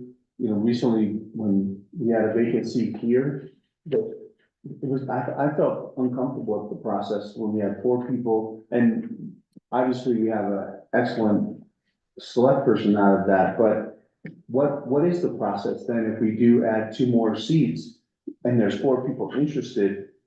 If we just go with the planning commission's recommendations, do they select their own folks to be on the board? How does that actually Do the work? board that appoints. And not unlike the selectmen appointment, it's not a bad thing if there are more people, and it is true, you will disappoint some people. But that's honestly, that's part of the job, here is picking someone. And actually the process was fine, it was well noticed, you had interest, people expressed why they wanted to be on. And in my experience, what does happen with people that, there's just not enough slots to go around, so somebody will apply and not get appointed.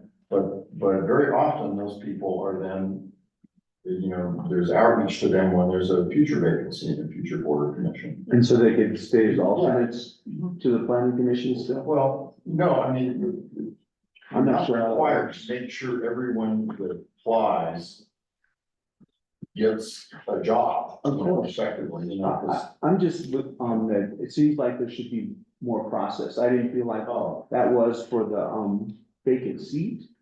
I thought some of it was just impromptu. And then, you know, like, I don't know if it's an interview process, what it might be, that's the only concern I have. Oh, I see, okay. I can share what You can set up, or you can put that up. Yeah, well, I can tell you how they did it right now is, they took letters of interest, and then they went through them and they tried to pick the members that had the most experience, whether it be with a board or with planning in general, and zoning matters. Have they even come before to go through and understand the process? Those were the people that, were recommended first. Out of the. All of the 4 people, they were the ones. So for example, Bruce, that was just here, they made him, that's who they recommended you guys approved the last time. And so he's a board member, but he was an alternate before that. And then this current last time, they did it again, they talked through it, they found out who has the most experience out of the 4 members. And then they kind of asked them questions to find out who is willing to stay as an alternate to try to narrow down the process when they make the recommendations. So there were some that chose to stay alternates, and then those who really had the time and the energy and they want to give full attention to it, those are the ones that are going to be recommended to you. However, it's still your decision. Of You course. can choose, yeah. No, but they did get a chance to make their case too. Yeah. For staying as the alternate or becoming active member. Yeah. And, you know, like, I think we got the best of the 4 candidates our last meeting. You don't have to say that. But- But I just think that since a lot of it seemed rushed to me, people put in for that last minute. We did get a chance to read everything, but I don't think, it seemed very tough for folks to really make their case on that short notice. Well, but in their situation, normally it would get voted in by the public. Right. So we're just going to spot short term, and then hopefully she gets voted in again. But, back to the planning commission, basically it just ups it from 3 being quorum to 4 being quorum. So I mean, yeah, I think for them, that's good. It forces 4 people to be there to make a decision instead of. But what happens when Yeah, 4 it's people just- don't show up? Then they If don't- they've had, exactly, and then that slows down the process. You know, for planning, for DRC, for anything else. Also And not what if they're tied. Do they have a tiebreaker? I think the chair then vote, I don't know, I would imagine, but Voting that right, my vote means the motion fails. You can't guarantee that, you know, the best thing we can do, honestly, is have people that are interested in serving and have alternates. So that those can be there when, and you reach out ahead of the meeting to find out if this, and that's the best you can do. You can't prevent the fact. Sometimes a quorum doesn't happen or there's a tie, it just doesn't happen. I know we have a hard time getting volunteers on our different commissions. And when we recently faced this with business promotions commissions and, you know, Yahoo for planning, that they've got so many people stepping out of the woodwork to do this. One of my concerns, and I, you know, apologize for not doing my homework before I came here. How many members of the planning commission are, you know, is it representation throughout our community? We represent the entire community as our board. I would like to think that at least on each commission that we have, DRC planning, that there has to be one representative from each, Center. maybe not necessarily ward, but you know, when we're dealing DRC and planning and with some of the issues that probably DRC more so, you know, they're looking at different building style districts, you know, or historic commercial or meadows or, Right. You Well, know, if you want that, you know, it's not uncode now. I know that. So. That part I did know. If you want that, you know, then you sort of your near-term job in front of you is, do you want to increase the membership of the planning commission? After you acted on that, you certainly direct staff bring forward an ordinance that creates a ward-based membership for at least some fraction of each commission. And that can be in front of the board in kind of a study session or, you know, work session discussion at the end of the meeting, you can hash it out of it. Rick, you may know this, or Kasia, you may know, or Chris, you're an alternate right now, or, okay, so the commission members, alternate or not, are they, where y'all live? I don't know how else I can say that, how I can answer that. I think you guys are all right here. It's pretty diverse, I'm looking at most of the list. I know for a fact that there's two of us in the same ward, I believe that Georgia and I are in Ward 2, but I don't know about the others. Cut to the chase, who's in Ward 3? Christian Dixon, well, he's borderline. He's 1,600 meters up. That's two, Karen Whitford, or one, she's one. Karen is one. Bruce is 3. Bruce is 3. Where's Bruce live? Bruce lives on Marion, he's Yeah. 2. Bruce is 2, he's on. Yeah, scroll forward. Alex Cordial. Where does she live? Alex is in the ward. He's over Where? on Saxon. Yeah, just Saxon. Alex I think is? he just got line. If so he's new to the board, is he an alternate or is he He's on? he's a member. Okay, He's been here for a while. all right, then I'll rest my case. Okay, thank you. But either way though, where I think you're right with Mary. Where I don't have 5 years. I will. It 4 out of 7. was hard to have, you get 3 people to show up. So how hard is it gonna be to get 4 No, people I, to show up? I agree with you. Then I just don't know, but I also, I feel as someone who's just come in from another board, that sometimes if you're out there trying to better your board and I understand our logic, I don't feel right telling them that they can't make that decision because it is met with thoughtfulness.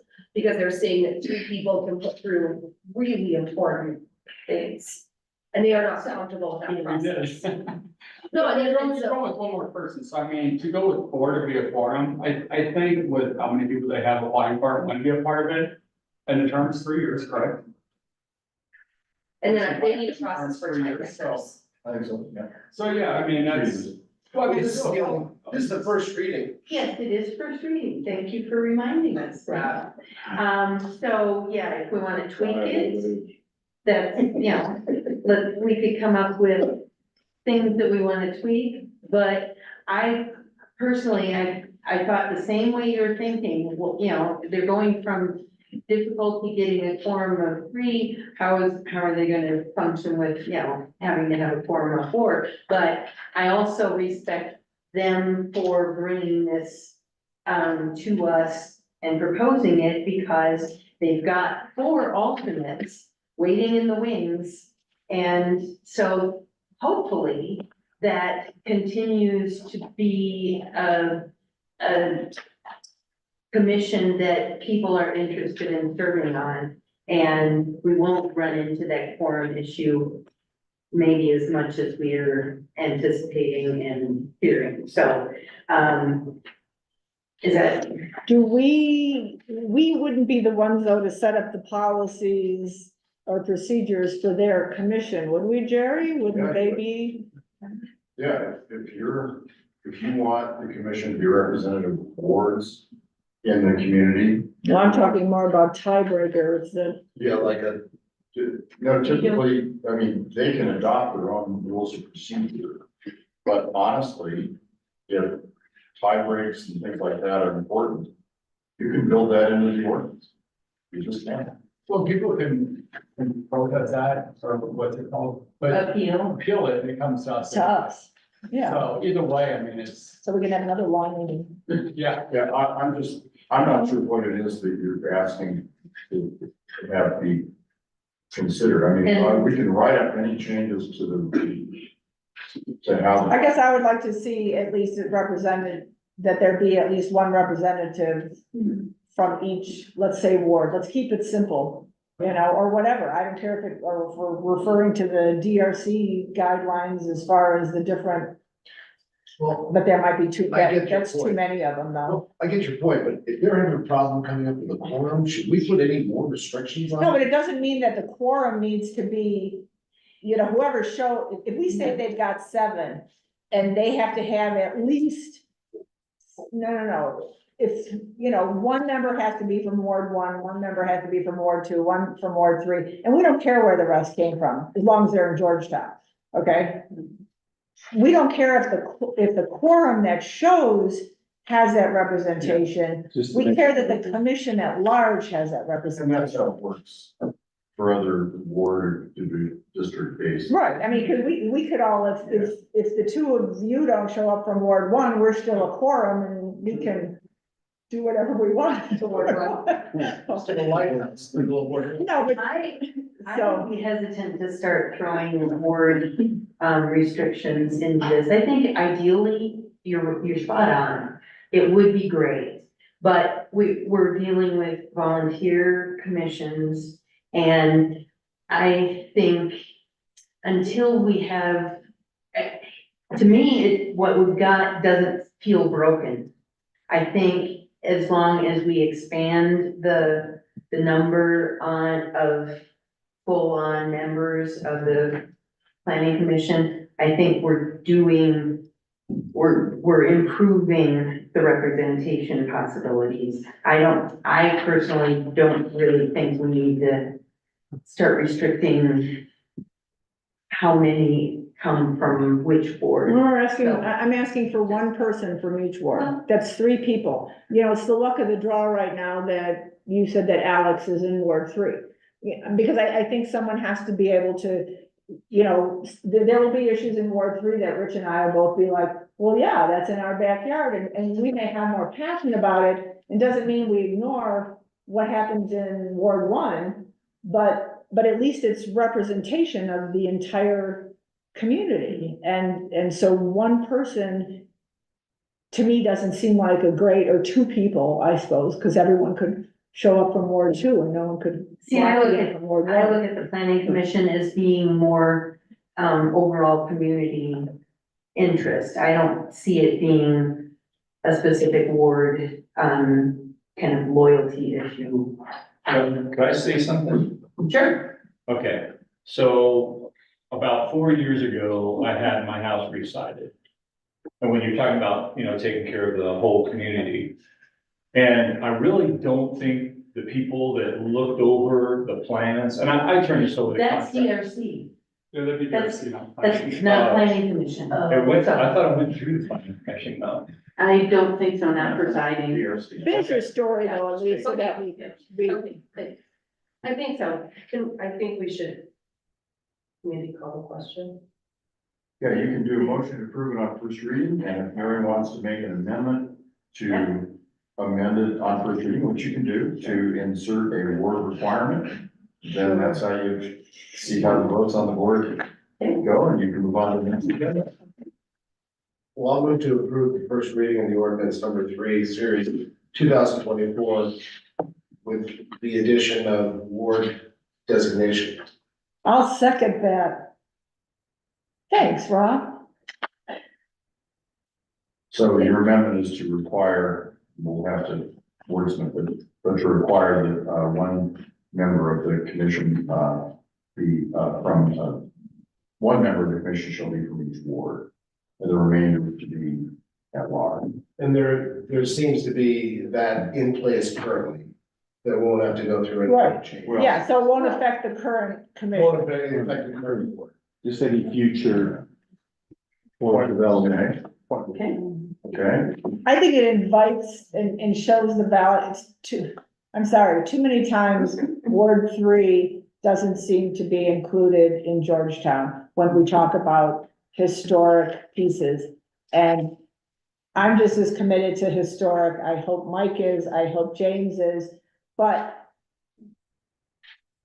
Okay. okay. So that motion, approve it with, one member from each, ward and 3 at large. Okay. No, 4 at large, four. 4 wards. because it's 7. Oh, sorry. Yeah, yeah, sorry. 3 wards. Sorry. So, Who's on first? been moved and seconded with the amendment that's been discussed. All in favor, say aye. Aye. Any opposed? It passes. Okay, next, we are on to discussion items, and the first on that list is Quick Fire Authority, and we've got Fire Chief, Kelly Adian with us tonight to talk about the final draft of the mission CIT, organizational list. Thanks, so. Thank you. I'll try not to babble, try to tend to do. All right, I wanted to start dialogue with you to, start doing some planning sessions or, work sessions, I should say. Because this really, it's a big document and it needs to be thoroughly vetted because there's, most of the suggestions in there will cost money. And there's stuff in here that we're already doing. Stuff that we were already doing that wasn't recognized.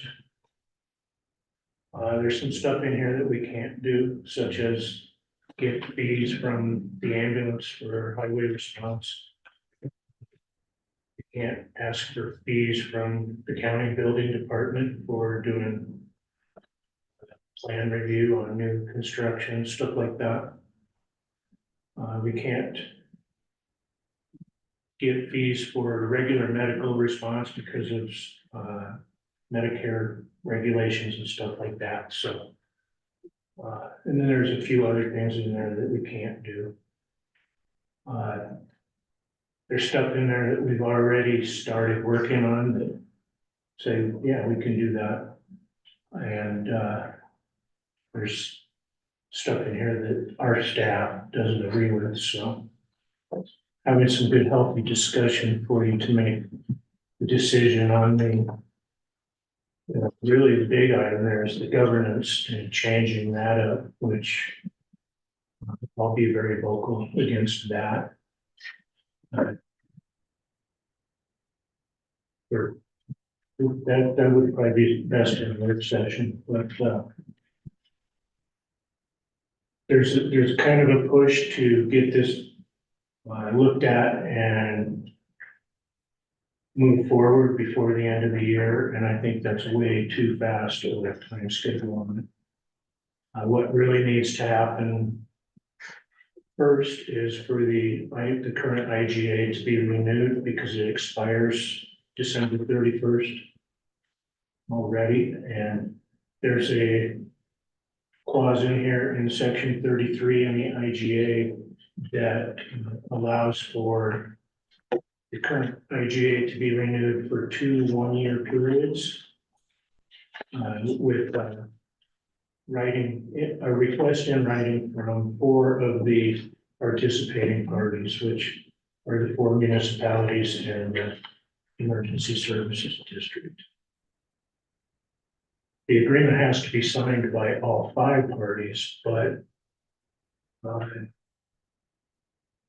I would hope that the ESD would not say no on signing it. We already met with Empire and Silver Plume, and they're ready to submit a letter. Pretty confident that Idaho Springs would as well. So that would leave this board the last one to make a decision on that. And I've already got some morale issues with staff. I've got 3 people looking for jobs elsewhere because they're not comfortable with the situation. And best thing to help make them feel better, there's 9 of them, is to renew the IGA so that there's that 2-year period of take a break and really have a good discussion with everybody involved on what the direction should be, whatever that is. So with that, we sent this out on email, and I'd be happy to sit and talk with anybody individually or whatever to answer questions. There was a newspaper article a couple of weeks ago in the Current that was talking about this, and it really kind of made us look bad as a fire department, like we're not taking care of business and taking care of people. That really isn't the case. And I wanted to try and help you be confident that we are in fact doing business and we are. Fire authority's just over 23 years old and we have been making huge strides in doing incredible stuff. Once we hired staff that could put time towards that, because I was doing that by myself for the first 15 years. And didn't get a whole lot accomplished, so. For an example, we're in the middle of our third round of providing a firefighter academy for Red Rocks Community College. And there's so many other things that we're doing with Waterland Fire and community engagement. Contrary to the report, we do recruitment for volunteers, which is, you know, it's hard to get volunteers for anything throughout the community. And volunteerism is down across the country with volunteer fire departments specifically, so we've adjusted to that. Actually started 10 years ago adjusting to that, and we currently have 50 volunteers on the roster. The majority of them come from the metro area and do a 10-hour shift. And we pay them a very small stipend of $70 to do that.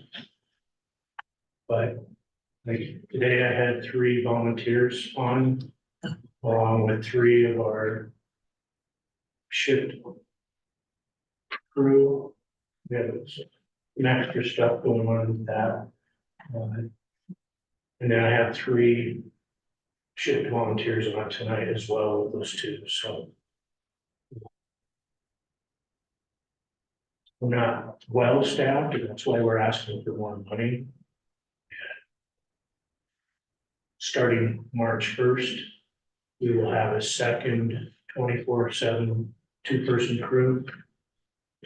And we're currently working with remodel on fire station in Idaho Springs. Move that existing shift crew down there, and then by doing that, we increase the response time up here to this end of the county, so we know that we need to put on another crew in there. We're working on doing that here in Georgetown. So on March 1st, we have 6 new people coming on. Adds to our deficit spending. 4 of them came out of that Red Rocks program, so they're already trained and they're ready to go. That's a nutshell. I usually don't talk that quickly, so. I think the idea of holding a work session is a good one. The county has set up the next joint meeting of all of the IGA partners, which both you, Mary, and Rich attended, the last one that they held. The next meeting for all of the partners is on Monday, March 18th. And it'll be from 6 to 8 p.m. in Idaho Springs at their town hall. So if we could have a work session before then, I think that would be excellent. That'd be Yeah. great. Yes. Because it's a lot to digest, Well, what's the holdup of getting the IGA extended? Because then it gives you time to, if you do want to make any changes or find other funding streams, you have time to do that. What's the holdup? I have a theory on that.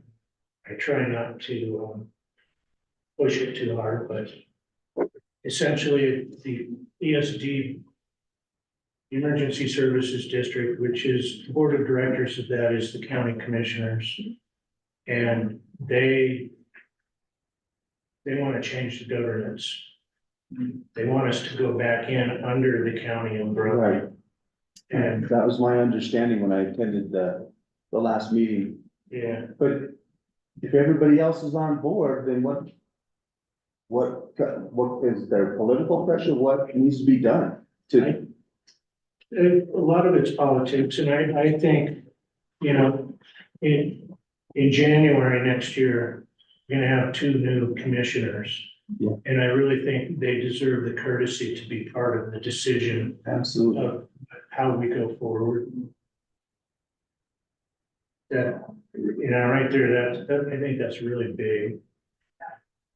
But the IGA needs to get signed before then, though, correct? It does, and we need to. The current one was allowed to lapse for 3 days. Right. And we did not legally exist. And there's a lot of implications with that weren't taken seriously. We can't let that happen again. The liability is incredible. Well, it's Yeah. harmful to the employees too. Yeah. Because Oh, I they mean, don't right, feel what you're talking like, they about. do not feel like they're Yeah, supported by all the different towns and boards. So I think it's really important for us to come together and support the employees. You know, and show them that we're concerned about just this basic piece of it. You know, we're not saying that we won't change it in the future, but until we get to that point where we have something that we can change, some ideas or whatnot, we don't need to have a working document info. That's my thought. I'm up for a work study. I read through this report and then I'd like to go through it again, and I have some questions that you probably can easily answer. But I think it would be easier on you and good for the entire board if we were all sitting here as part of it, so I'm up for a work session. I'd like to do it outside of our regular meeting dates. I would too. Next week. Well, because we're running out of time. Right. The meeting is the 18th and then we meet We meet on the 12th, so, so the week before. sure. my schedule is open with the exception of the 1st and 3rd Wednesday of next month. And next Monday evening, because I'll be with Idaho Springs. Other than that, I can make anything work. The 5th? I'm gone still. It doesn't, if that matters. I get home with it. I can do the 6th. You can't. The 7th? Oh, sorry. We could, I think it's important enough that we could probably cancel out our work session on the 1st Wednesday of the month, because this is very important. So if that's a date that works for everybody. What day? The 6th? The 1st Wednesday. I don't have- No, it's the 6th. The 6th is Wednesday.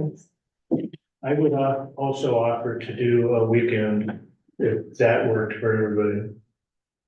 Aren't weekends stuff for you? Weekends are tough for me. Yes. But I mean, we can get a guest host and tribute. I know, we have to, have our fire. Or we can meet early. Awesome. Prior. Could people meet earlier? Are people available at like 4 o'clock That would be great. On the 6th? on the 6th? Would that help you with your work session even on the 6th for the fire authority? When do you guys meet? I would venture to say that we would just cancel it out for this Okay. month, or for it's next week, but I think we could, I think it'd be all right. I think the board would be okay with that, because this is really important. Just get the town lined up.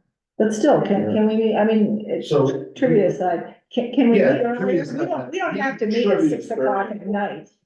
Or 7 or 8 o'clock at But I night. What can we mean, meet at so 4? 4 o'clock would work for you and that's fine. Let's do that. Okay, 4 o'clock on the 6th. 4 o'clock. Be there, aloha. Got it, Be here. be here. Okay, thanks, everybody. Thanks, Kelly. Thank you, Kelly. Thanks, Kelly. And then, as I understood it, you're gonna come up with, you're working on a list of things that are noted in this report Yes, as should be doing, but you are already doing. and yeah, you'll we'll have- address all of those and then what we think is priority to work into Okay, and stuff that really could be tabled for many years, so we have suggesting that we go by the NFPA standards for replacement of vehicles. Our 2 ladder trucks are approaching 10 years. The NFPA standard suggests that at 10 years, the ladder trucks get replaced. That's $1 million truck with, if I were had it out front here and it was light out and you could look at the truck, you'd be going, this truck looks like it's brand new. doesn't, those NFPA standards though, give you some latitude for, the maintenance history and the use and doesn't, Everything, yeah, yeah. so, I mean, it's not a flat out, you must. No, not unless you adopt them and say, Right. we will go by these standards. They're standards for industry to work with, and there isn't a fire department in this country that can meet those standards. Okay, You work towards it and you use them as a metric to work with, to try to attain, yeah. okay. Good, we'll look forward to the work session. Awesome. Thank you. Thanks, Kelly. Thank you. Thank you, Kelly. Next we have KRW Associates, Mark Collins is on Zoom with us, and representing for our rental recruitment, process. Welcome. Good evening, Board of Selectmen and Police Judge and community members. I'm happy to be here tonight. I apologize. I was planning to make the trip up there, but I had a little COVID incident, so I thought this would be the better and the safest way to go ahead and address you. I've met most of you before from when we did a retreat last fall, so it's good to see you again. And I'm really excited on behalf of KRW Associates to work with the Board of Selectmen on this very important process for you in terms of an executive search for your town marshal position. I'll just give a very brief overview, and then I know you've probably got a number of questions, so I'll leave lots of time for us to go ahead and have a good, full, and thorough discussion. We are probably noted as the business or the agency that has the most experience in the entire state of Colorado in terms of searching for new law enforcement professionals. The principals in the firm are former police chiefs from Colorado Springs, from Arvada, and we've got a phenomenal network of people in public safety throughout the state and in fact throughout the Rocky Mountain region. We do all communities. We do West Slope communities, we do mountain resort communities, we do the Eastern Plains, we do larger communities, medium-sized communities. So we really run the gauntlet in terms of looking for people that are looking for those professional services. And one of the things that we put in our proposal to you and your city administrator is that we're really proud of the fact that we're very successful in our placement and in our process, so much so that 91% of the individuals that we've placed within the last 5 years are still in those positions today. So we really feel proud of the fact that what we really do is a very thorough and comprehensive process that winds up with the absolute best fit for the community and making sure that you feel confident that you've got somebody that's going to do a great job for you moving forward.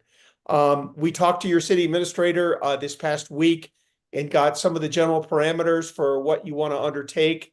And we understand that you'd like to move as quickly as possible. So we envision anywhere from a 3 to a 4 month process for the time that we could go ahead and have panelists in your community interview on site and have hopefully an offer on the table within about, again, a 3 to 4 month window. We are very thorough in our process. We do a great deal of due diligence and background investigations on all the candidates. We don't want any embarrassing information, both for you and for us. We make sure that those people are thoroughly vetted and that we've got the background information to feel confident about moving forward with the candidates that do come forward. We had a quotation that we provided to Administrator Karoglian a few weeks ago. We were able to adjust that downward based upon what we think is going to be the scope of the operation. So we're happy to pass that along.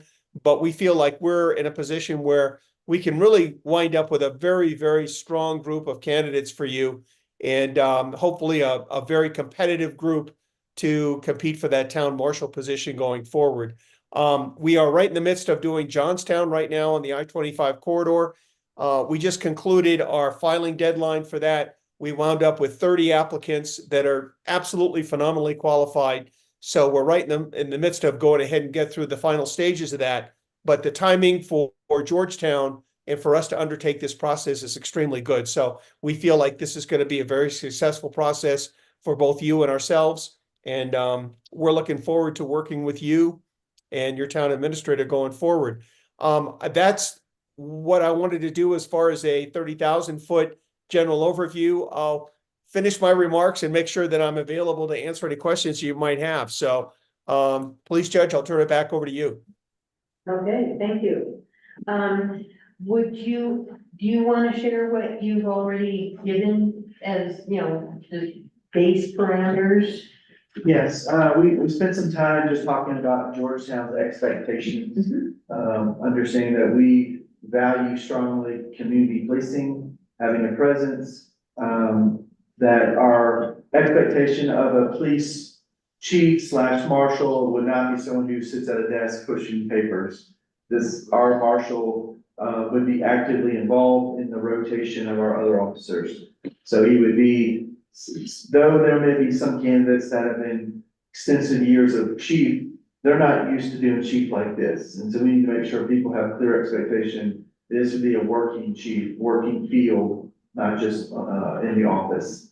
Letting them know that we do have, we've shifted a little bit of the model already, where we have an administrative assistant that is now in office helping do mandates and paper and reporting and things like that, so that John could be out in the field more. I sent just history of Georgetown. Typically, when they do the recruiting packages, they talk about the town, they talk about, just the amenities, and then I've submitted a job description of the past.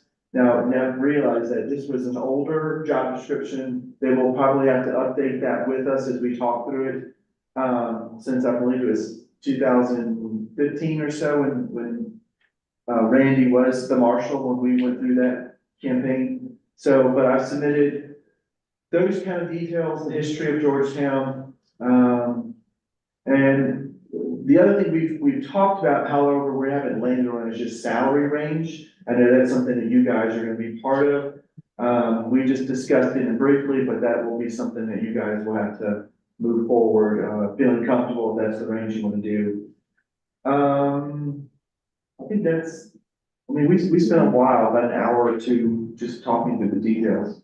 Okay, the other thing that the board had also mentioned, was hoping, yes, expecting and hoping for some assistance in rewriting policy and, solidifying, making the changes that we feel are important. We kind of briefly touched on it. We didn't dive into specifics, although we did communicate some of the things where, administrative oversight. But, so they said that they would like to be very, very much, they've suggested code changes in the past and things. Right. Police Judge, we did talk about that. Rick is exactly right. And the beauty of working with our team is we've, again, got law enforcement professionals that have been on the front lines, have been in very high level positions. So they're very familiar with just exactly the way you want to profile the position and make sure that it's got the most updated procedures and process and protocols and reporting lines that we see around the state and around the region. So we're more than happy to look at that and provide you with recommendations going forward. Great, great. Anything Rick or I have forgotten? No, basically, we just need to know what changes for the chain of command and supervision. You know, are we gonna do a police commission, or does everything go through the town administrator? So that way we can, the changes we need to do in the ordinances. And that may be some recommendations that, Mark, you might be able to provide to us just because of the, you know, the structure of your organization. Why should we have to reinvent the wheel?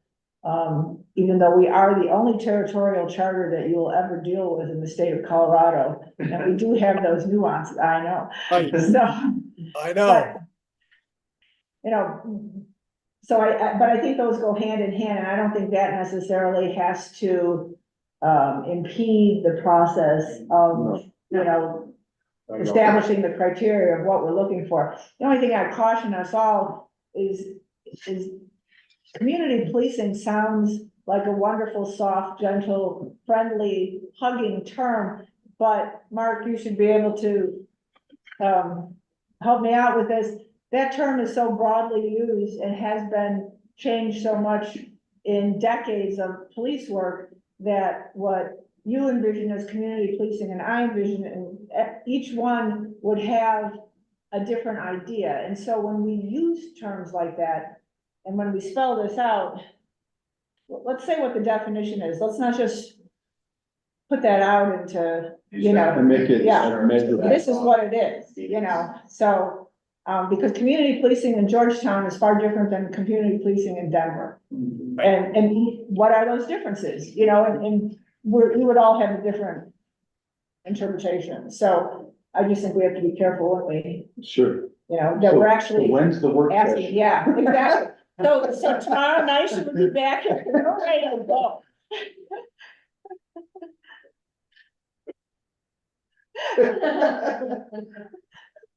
No, I don't mean go now tonight. I mean like go and get started and let's move this process along. We're antsy. We want a new chief. We need to put the right people in place. And Johnstown, they can have second, and you just hold that first guy, number one guy. Okay. Will do. We, and Counselor, Board of Selectmen, we just to reinforce, we recently, did the selection for the new chief in Silverthorne. We just recently, a few months ago, did the police chief in Hayden. We've done Glenwood Springs, a few years ago. We're all up and down the I-70 corridor, and we are very familiar with the differences that a mountain resort community is, especially on that I-70 corridor, and making sure that we get, again, a good fit for you that not only understand policing and the importance of the position and the relationship with the community, but also at the same time that, yes, community policing does differ from location to location to location, and it's going to be a good fit for you. One of the things that we do, and Rick is certainly very familiar with this, is we make sure that we not only do all the review and the due diligence and all the deep background investigations, but we bring these candidates to your community. We do a thorough vetting. We have an opportunity for your community members to interact with them. We have an opportunity for you, the Board of Selectmen, to talk with them so that you feel at the end of the day, at the end of the process and all the interviews and all the research that we've given you, you've really got the very top people that you feel would be a great fit for Georgetown and the community. So we feel really confident that we can put that together for you, again, in a very short time frame, because you know that you're very anxious to move forward. And there's a guarantee. That's right. There is indeed. So You what bet. are you telling us the next couple of steps are? Okay, here we are. You have our contract. You've given us an even better price. We like that. But you're gonna give us the top person. So what's our next step? What do we need to be prepared to do? We are in touch with Rick and his staff to make sure that we glean all the information that we need to put together the posting or the announcement that's then going to go out the door probably in the next 7 days. We do a very, very, very thorough casting of all the advertisements, the police sites all across the US, to make sure that we get a really big net to make sure that we get as many applicants as possible. So we'll be working on that posting and all the requisite information that'll go in that announcement. We'll be working on that in the next 5 to 7 days. And I fully expect that we'll be able to have an announcement and a posting live by pretty much this time next week. Then about 40 days for advertising, 40 days for advertising. And then we'll be back in touch with your pool, who has submitted their applications and their materials. And then we'll come back to the town officials and talk to you about who you want for semifinalists. We do Zoom interviews with those semifinalists that you get to view and select who you feel are the best finalists. And then we encourage you to invite anywhere from 3 to 4 to 5 people to come to your community. What I believe that we put in the outline right now, giving our timing, would be either late April or early May that we would have those on-site interviews in Georgetown. So the questions I would have, if you guys have strong opinions, is to meet with me, so we can determine salary range. I mean, I have a suggestion from what our budget is. And I did a salary study already. Right. So we kind of have an Based off that. expectation. However, what I've suggested, we have to come to terms with. You know, like it's your decision. Right. So, but the second is to make sure that our job description is exactly how we feel comfortable with it. So, I mean, I have the existing one from, Randy Williams. The outdated one. It's outdated, it's from 2015, so that needs to be reviewed. And if I can send it to the board and let you look at it, and you can send me comments and things like that. Well, Can I if ask it's a question? outdated, does Mark have? Yeah, I was just gonna say, is it possible, sorry, I'm the selectman, you haven't met yet. Is it possible that there's already existing job descriptions from other municipalities that could be Then we can shared? just kind That of we can, cut and paste and decide which matches we want.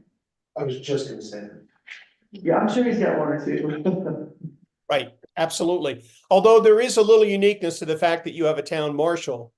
So Yeah. want to make sure that is specific to those job duties, and the fact that you've got that unique territorial charter. We want to make sure that reflects that adequately.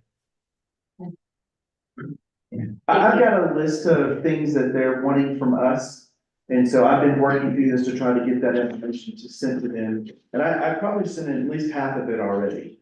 So I'm still working through that. Right. Yeah. In the interest of time, because it's obviously really important, that there is like working documentation that we could get out, so we could get the posting up. That would be great.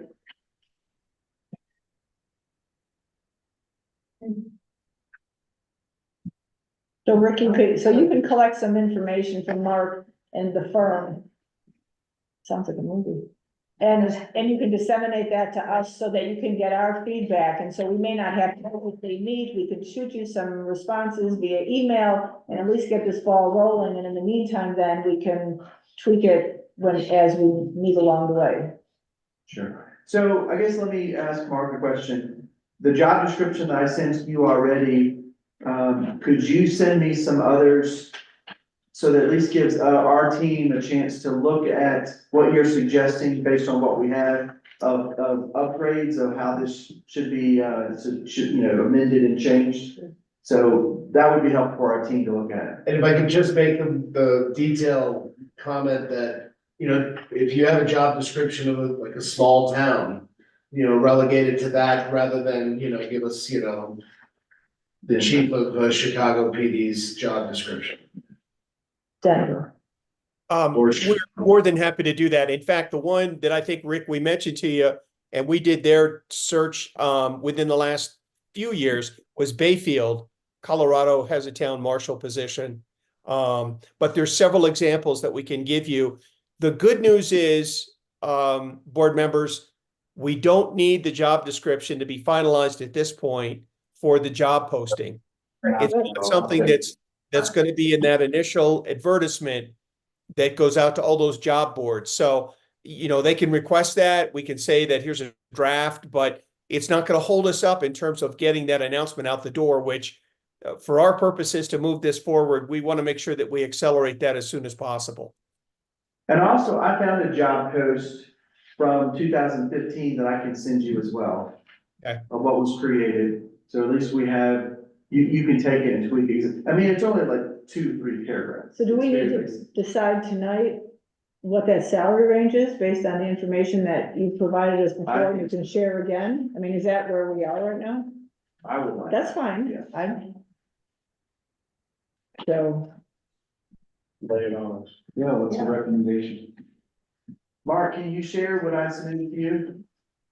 Yes, certainly, Rick, we had discussed that the range, and that's what we like to post, board members, is the range, the low and the higher end of the scale. The range that we discussed to be posted would be 100 to 115. That would be the range that we would put on the job announcement itself. So that was the figure that we've got kind of in a draft form at this point, but that's why Rick wanted to go ahead and make sure that you provided that feedback and input on on those numbers. Is that based on salary? Sorry, is that gonna be based on like salary? But depending on experience and qualifications. But I mean, but is it, if we offer Exempt. 100 grand, is it salary based or is it hourly based? Yeah, it would be salary, right? How does that number sit with you in terms of, what you've seen? Marketability. Yeah, is that attractive or is that at the low end? Board members, I'll preface this, and I'll do this with a good deal of honesty and full candor. It's amazing just exactly what's happened within the salary ranges for police chiefs, town marshals across the state. I'll give you an example. The high end of the scale for Johnstown on the I-25 corridor, and again, a community of about 20,000, is $195,000. Silverthorne is paying in the neighborhood of $200,000 to their new chief of police. So salaries have increased exponentially.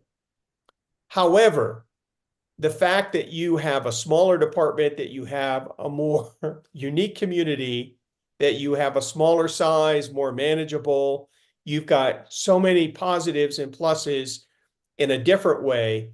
The only thing I would say is that you want to probably be over the $100,000 threshold in order to make sure that you're attracting a good, strong pool of candidates. If your salary range tonight, as we discussed, would be something along the lines of $80,000 to $95,000, I would tell you, quite frankly, that would be concerning in terms of trying to get some of the best candidates out there. But I think once you get over that $100,000 threshold, I think you're going to be in a more competitive posture. I don't have a problem with what you're recommending. I wouldn't even mind going higher.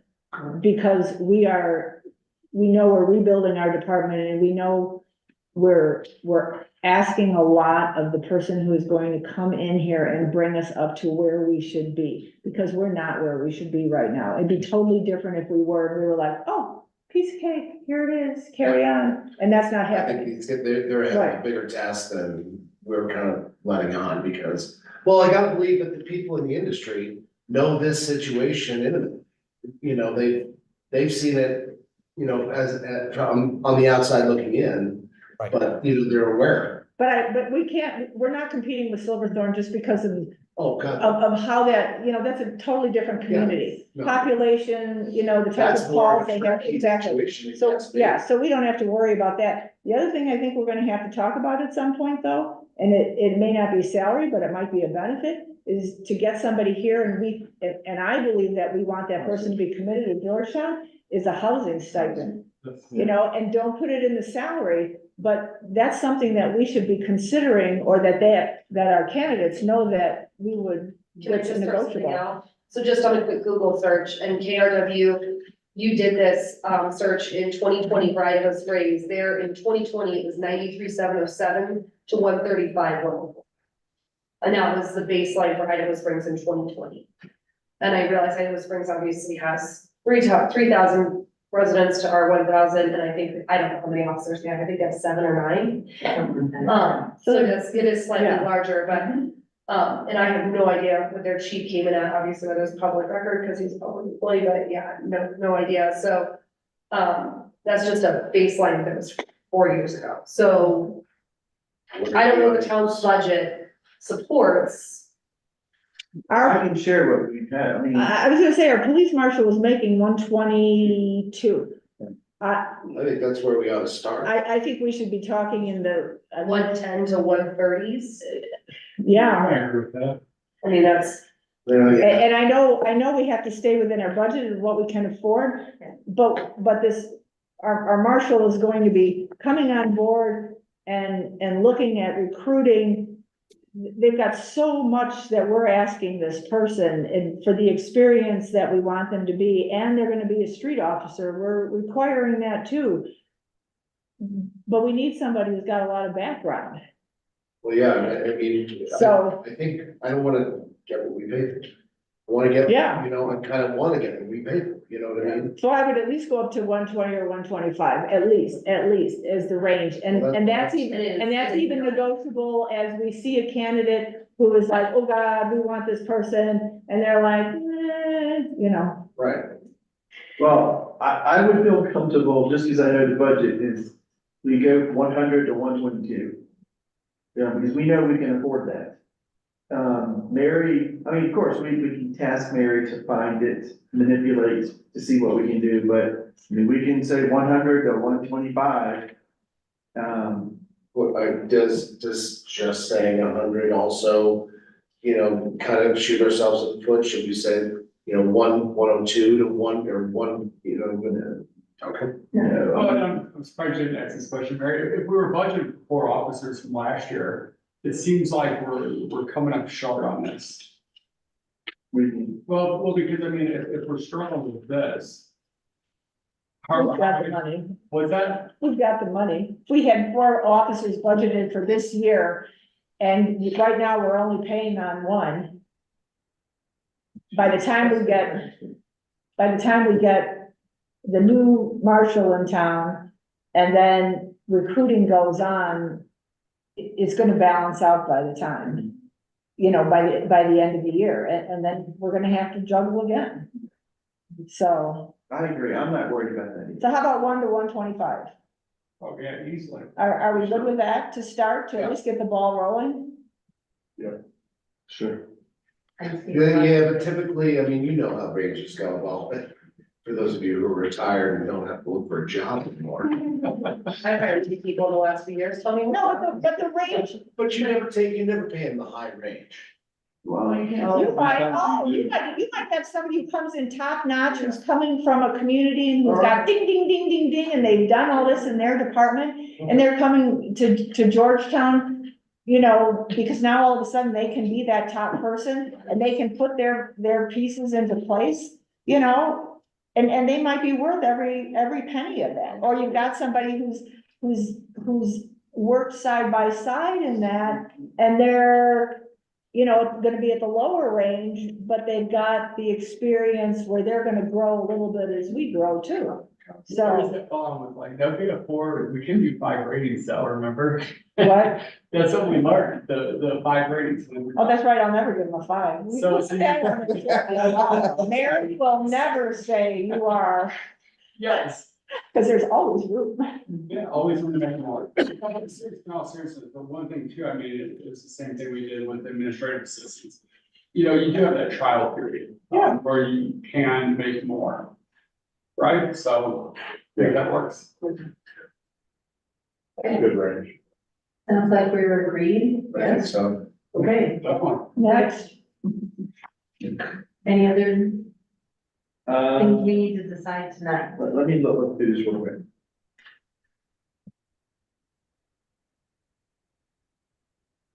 They're asking for qualifications, minimum and preferred.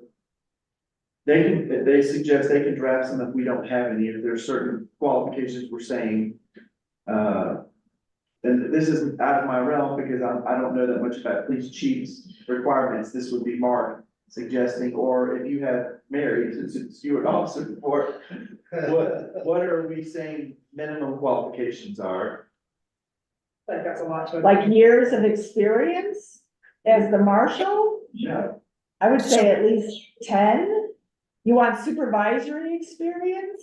You want field experience? You want administrative experience? You want the technical experience? We want it all. We want that 125 plus guy, Yeah, yes. you know? I don't know if you need to list the state, knowledge of the state reporting, logging evidence and all those type Prefer of to things. be Colorado, Yeah. because I think someone's gonna walk in the door with so much more hands-on, because there's a world of difference in policing between Colorado and Illinois. So You know. I have a few questions. What keeps our current police officer from moving up into the marshal? He can apply to this. Yeah, absolutely. Yeah, that's his choice if he wants And he's to. acting. He's Yeah. acting.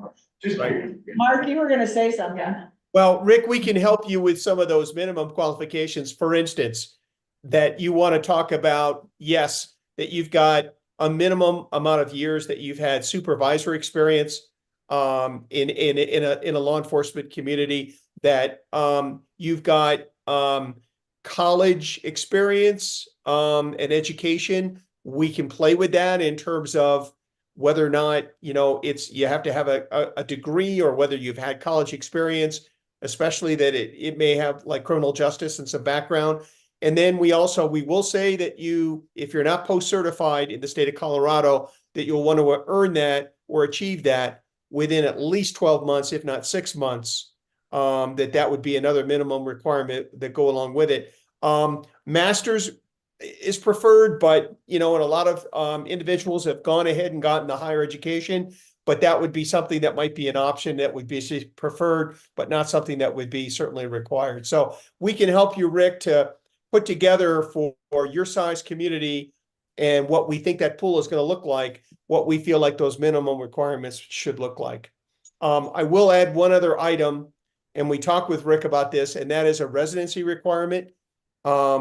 We do recommend that you try, if you can be, somewhat flexible, because you are all certainly knowledgeable about what the cost of housing is right now, and just exactly how difficult that might be. So if you have a response time or within a certain mile radius, you would want to be sure that we could list that, and that you'd have a comfort level in terms of what that residency status would be.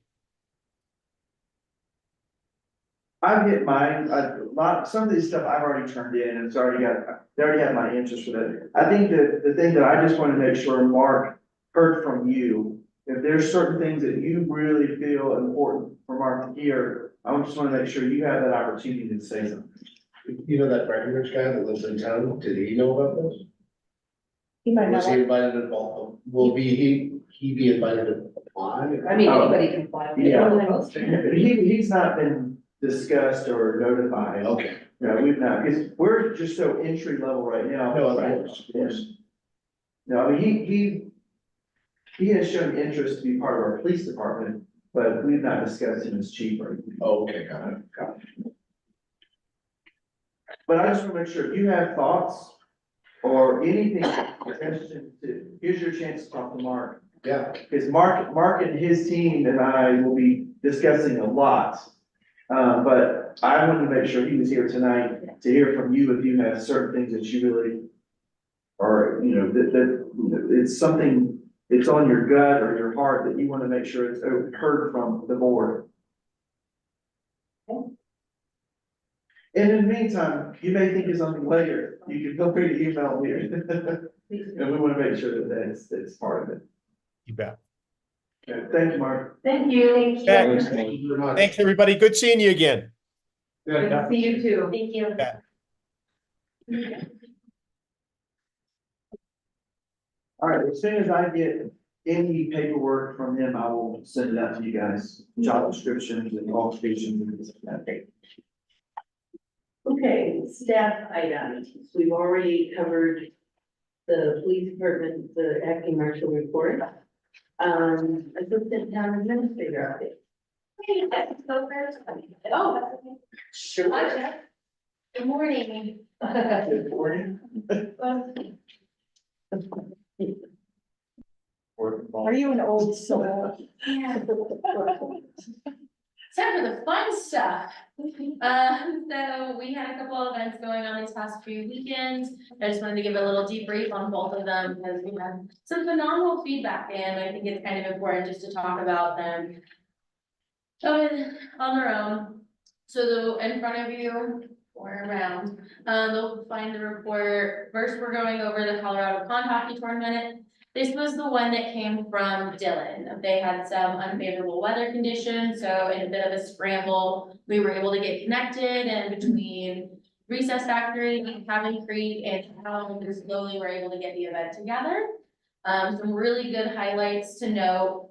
The relocation execution was really done, everybody really made sure that they were in their spots, whether it was town staff, making sure like Road and Bridge was involved with their parking situation, making sure the fence was always out there, our building permits were taken care of.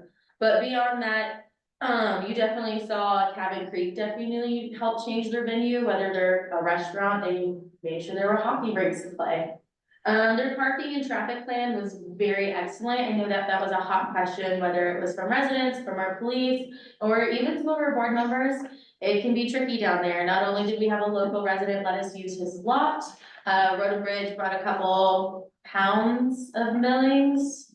Yeah, significant amount. Okay, I don't know the correct numbers and amount, but it was a significant amount of milling, so that way we could have a smooth parking lot, water and sewage was involved, so nothing was hit since it is kind of made for residential and not a parking lot. We wanted to make sure there weren't any errors in that. And then most of the time when they were having their event, there was a parking attendant there to make sure they nipped in the bud tailgating and everything was aligned properly, because it can get a little wonky in there. Increased local participation with the move. A lot of residents started to hear rumblings, they wanted to get involved, whether they wanted to volunteer or just come around. It helped us kind of come together a little bit more as a community and welcome, 300 different players? Or 300 teams with 1,800 players to our town, plus the people who wanna enjoy it and be a part of it. It was really great just to hear the support from locals leading into the event, asking questions, because it is a big deal. We wanna make sure everyone's reassured the day of and even after. We've just heard a phenomenal amount of feedback. And then of course the players' feedback. It's not easy when you already have lodging in another location and to come to a whole new place, even though it's really not that far, it's not their traditional place. I think it's happened in 15 plus years on Dillon. So a lot of the feedback, whether it was parking was so much closer, they were able to carry their gear and not be strained before they even got to play, just how well organized and just everyone coming together. There was a lot of that feedback. When I was out there, it was telling them to go downtown and go to the pig roast at the pass or check out 511. They've got live music. Our fire pit was on all weekend and they really just enjoyed it not being in one location like the marina. It really was the entire town kind of welcome. Of course, there's always going to be opportunities, so our community integration. Yes, we did hear from residents, but we want to make sure that our volunteers are told. We kind of lack that in some of our events, and we want to make sure that people know where to park, people know where to play, people know how to do it the Georgetown way. I just did that myself. Anyway. We want to make sure that there's more collaboration with the downtown businesses, although we did have a shuttle running all throughout the weekend, it wasn't really utilized, and we want to make sure that businesses aren't just aware that it's going on, but they're supported. We'd love to see places like Cooper's get together and have their Georgetown Save shirts, but how can we really save Georgetown? We save the hockey, how can they help us? It's a mutual kind of party. We did have some lake ambassadors, but it was, tough to get people. The way that they really worked their schedules, they had maybe 2 hours, if not less, in between their gameplay. So they really came, took care of what they needed to, and they might have gotten out of town. We could have told them what was in the area, but if they stayed, that was really up to their schedule. If we do have the opportunity, that's something we can plan for. Alcohol safety, we had a lot with our active marshal on this, just because there were a couple incidents and reports. Not only was there a drunken disorderly, there were reports of their own bartenders being a little tipsy and then over serving. And then, of course, tailgating in the parking lot. Those are all things we want to nip in the bud. The alcohol perimeter was present and aware, but I think we can have a stronger presence with maybe barricades and metal signs that say no alcohol and really outlining the lake perimeter. And we'll nip some of those other instances in the bud. And the other portion of that is that we really did have a happy police presence, whether it was some Empire officers, I don't know if you guys remember Andre, he's been around, Andrew's our chief, he usually helps out with our 4th of July, great pair of guys, but we did have 4 rangers on scene. With that community support and having the police presence, I think everyone kind of rested a little easier, but I think staggering them into schedules, so we had the AM, afternoon, and into the late evening, especially on the days we had the outbreak party, only till 10. We can monitor our town a little bit safer. Some more community feedback. We had 2 negative complaints, only 1 from a Georgetown resident. Once we communicated to our staff, our police force, we didn't seem to have that as much, but we want to make sure if we are able to going forward, it was only 2 weeks, but how can we get our residents really on board? We can post in common areas, we can email, we can do flyers, but you're not gonna get everybody, but at the end of the day, how can we get everybody? And that's something I'm always striving to do. Do you have a question in there? Yeah, I mean, one of the suggestions, so there isn't as much impact on the folks like myself that live on the lake, is why couldn't it be put on the other side?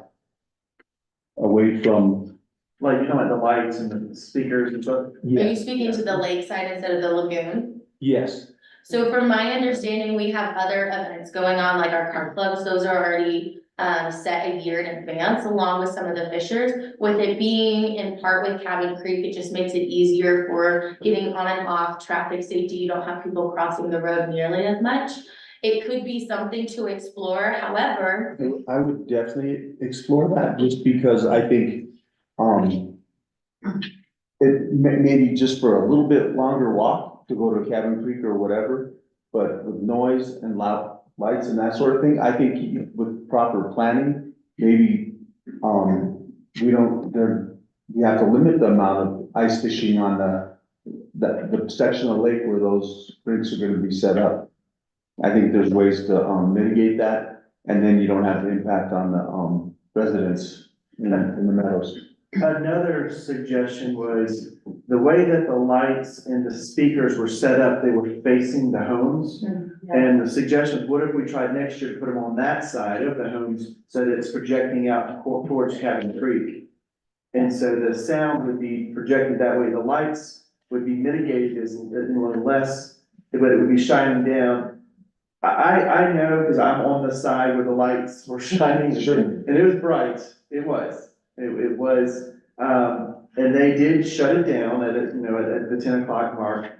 But the other question I thought we could do better too is have the lights shine more down as opposed to just, they were shining straight out. And it does cause some difficulties, so. Long term though, there may be residents on the other side. I mean, there are townhomes and apartments now. And the hotel. And there could eventually be more, yeah, That's true. so. But there's a lot of lake over there, But we have 50 weeks to. yes, to work that out. Question this, Yes. yeah. Can I make a suggestion? Maybe we don't go that late at night, you know?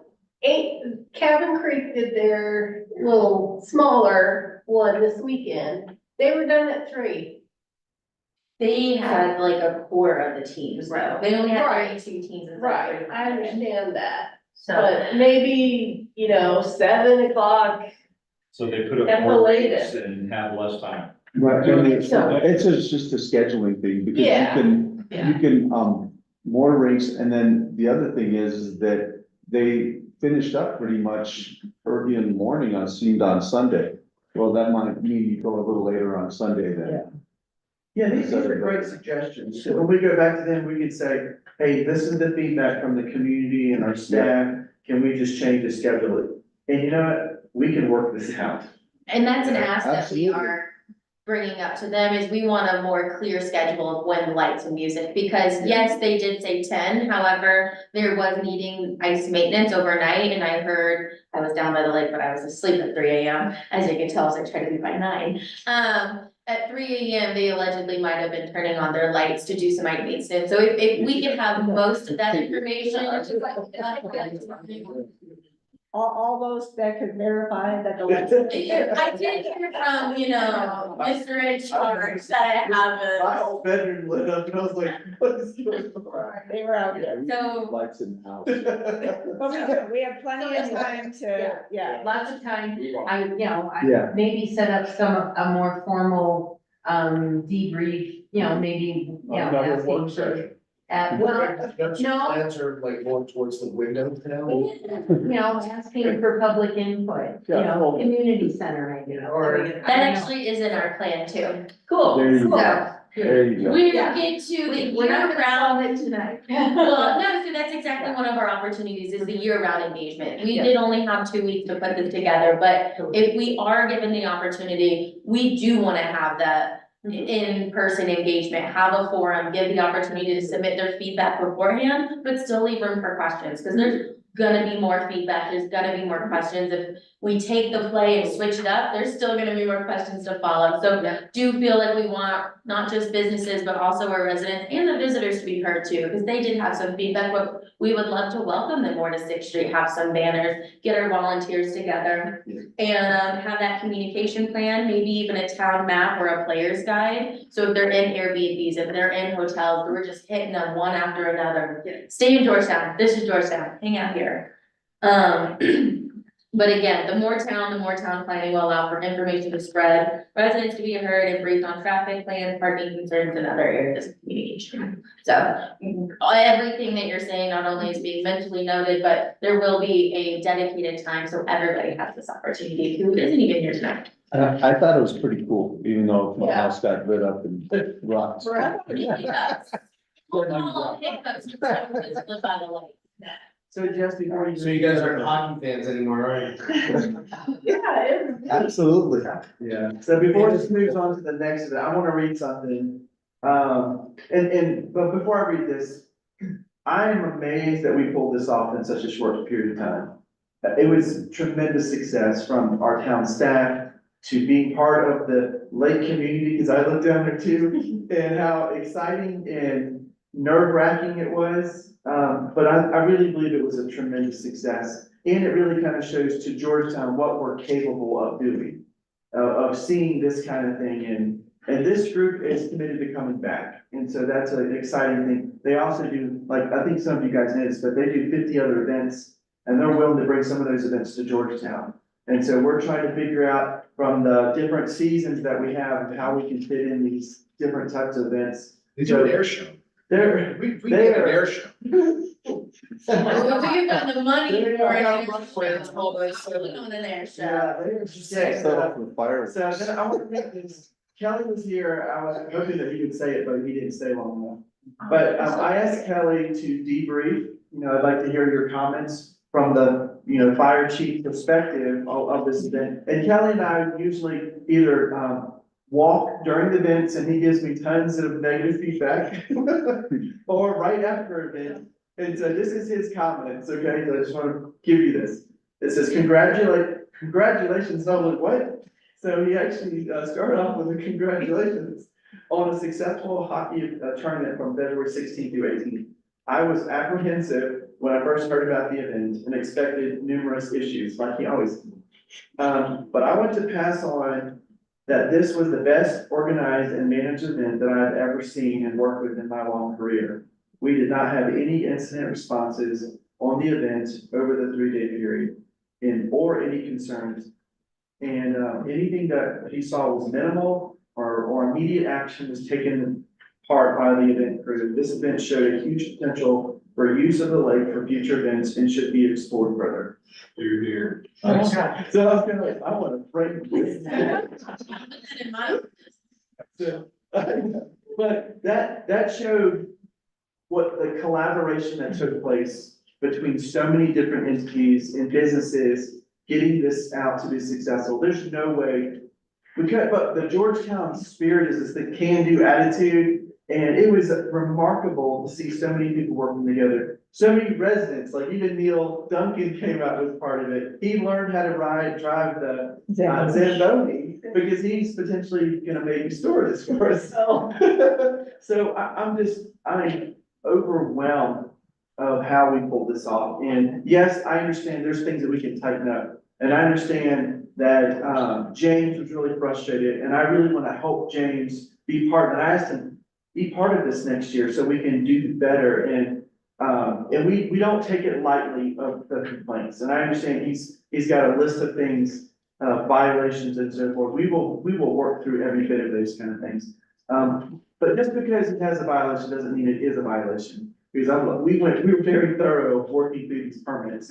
And so, but anyways, I want to say thank you to everyone, Jess, especially. How hard you work. Good job. We're just trying to get, I gotta tell you, we don't have any kind of signature event here. Sled dogs. Except Christmas I was about to market, say, we're Christmas past market. 64 years. But I'm just saying, like, other than Christmas market, we really don't have a big, big draw, so this was huge. Yeah. It was. And I mean, yeah, maybe. And for more a slow events. month, It was, I mean, I understand that there was definitely not a lot of retail traffic, and from a anecdotal business standpoint, the lunches were not, we did not see a huge uptick in like our lunch traffic like we do during Christmas market, but the dinner traffic was really noticeable. And the hockey players were so nice. I've never, like, there was a lot of apprehension, like, are oh you my gosh. stereotyping them? Is that what you're saying? Yes, 100%. No, they were. They got summer teeth and mullets. No, they were super nice. Everyone was, like the vibe was awesome. And sometimes during like leaf season and stuff, the vibe is not so good. It's very good for business, but it's very tense. And this was very much the opposite. That's very anecdotal. And what's really great is so like not just Recess Factory who does 5Ks and all sorts of things, like I met tons of their other crew. There's a sports fan who wants to do more recreation out here. I've got a music festival man, so y'all get ready for Sonic Bloom, but very much better. Can they do something that? I was. Very much better. Let's prepare. Well, like, can they take one of our events and like make it better, not Christmas market? They can have it. Be better. How about the Paperwork Sheet Festival? I can't imagine a lot of travel agents, booking trips around that. Okay. Just saying, can they take? I think festival like the that? discussions are open, absolutely. Yes. So let's let Jess continue with her report to us, and we'll try and solve all of that at a future date, rather than staying until midnight to. Right. Just submit all of your problems to me, they'll be solved by next month. Yeah. That's a better part. Very good. I know, yeah, and it can go on and on, so I've been there before. Yeah, Thank you, Jess. of course, the Great. PPMRD held their hockey festival this weekend at Cabin Creek. This is their third one, technically the first one was at Whalen Park, last year was at Cabin Creek with Winterfest, and this year it was just Cabin Creek's Pond Hockey Fest, so. With that, they had a great event expansion, so they went from having roughly 20 teams to 32 teams. With the help of Recess Factory, it really did help elevate their event. I heard in the past, the puck would get lost in the snow, and these little things that all of a sudden got wrapped up in a bow were solved fairly quickly. And I think that really shows admiration in all aspects. And then we also might get a Zamboni. Moving into parking and traffic, not only did police approve our road and bridge, putting up, coverings over no parking to alleviate some of that stress down there. The event organizers already had a really nice plan in place, so we didn't really have any struggles with that. In the player feedback, it was a welcome change in venue. And a lot of the teams, didn't have to struggle too much. They're either really local, or I saw a lot of them staying at the microtel. So you did see a little uptick in lodging. With the expansion of their event every year, we're gonna see more and more of that. So it's important to support their efforts.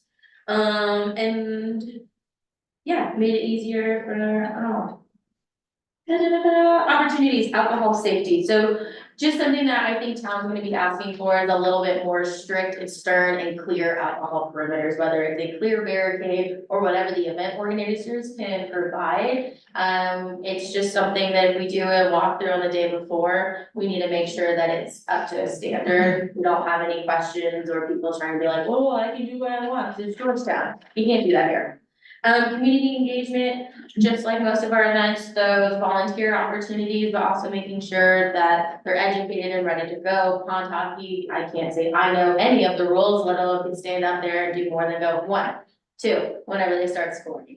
So just making sure their FAQs, knowing who the contact person is day of, so you're not constantly running in and out, and that their people are seen. I think that will help a lot of the confusion that kind of came about that day. And then some of the player feedback, since there were a couple of hiccups along the way. For example, the ice rinks weren't numbered, so if you're going to play on number 4, you don't know if it's 1, 2, 3, 4 or 1, 2, 3, 4. So we had a little bit of confusion there.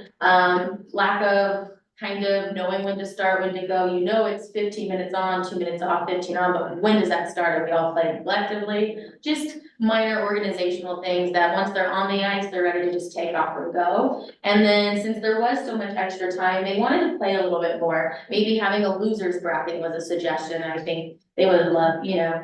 The other pond hockey tournament did have some of those games going on. So yeah, you might have been knocked out early, but you love the game, keep playing. We have enough rinks for it. So just a couple little things. Both were wildly successful. You definitely saw an uptick in people, traffic, visitation, and yeah, retail, we'll work on it. There's a lot of room for improvement, but we have, like we just said, 50 weeks to make sure our group's in a group. Good job. Yeah, good job. Yeah. Okay. Go home, go to bed. Good night. Okay. Okay, Asia. Okay. Yes, okay, so I'm working on the emergency action plan, like I told you last time, we're meeting with the county emergency planner on March 12th to go over some of those procedures, since I've not created an emergency action plan before. And I've made a brochure, that's something that we can hand out to visitors if they are stuck in town. Jess is helping me make that a little bit more readable and pretty. DRC, we talked about with Dan some of the tracking for permits. So I am planning on looking at expired permits. I'm also looking at expired COAs. So that's the thing I'm doing with DRC and the building permits. BPC, I drafted a common outdoor dining area. I'm calling it COCO right now, the common outdoor consumption of alcohol. I thought it was cute, but I like it. Stick with it. Okay. I like it. And Jerry and I are planning on meeting to go over that so that I can give the BPC a draft of it. For planning, just working with applicants on some new construction projects and working on finalizing that process chart. The RFP for the 7th Street Bridge has been approved by Rick, so I'm gonna try and post that tomorrow. Right now, I'm planning on closing bids around March 21st. And for the next Board of Selectmen meeting, I will be bringing you a bid for the materials, which were currently separate from the labor, which is what the RFP is for. So you'll get that next time. The bid that we got, the materials are about 16 weeks out, approximately. So we'll have a little bit of time to put the order in for materials, wait for bids, and hopefully that will line up nicely. I also wanted to alert you guys about a House bill that's going through 24-1152, that if it goes through, it will mandate ADUs as a use by right for towns with more than 1,000 people, just so you're aware of it. And then I also would like to attend the Colorado Municipal League Conference. I'm applying for a scholarship right now, and part of that scholarship is I need a letter from the board supporting me for going to that. So if anybody wants to write a letter for me before March 1st, I would greatly appreciate that. That would save the town a little bit of money. Great. Yeah, okay. Thank you. So just make a comment real quick on one of the things that Keisha said. This state bill, how it affects Georgetown is most of our ADUs in our zoning, residential zoning is by special use.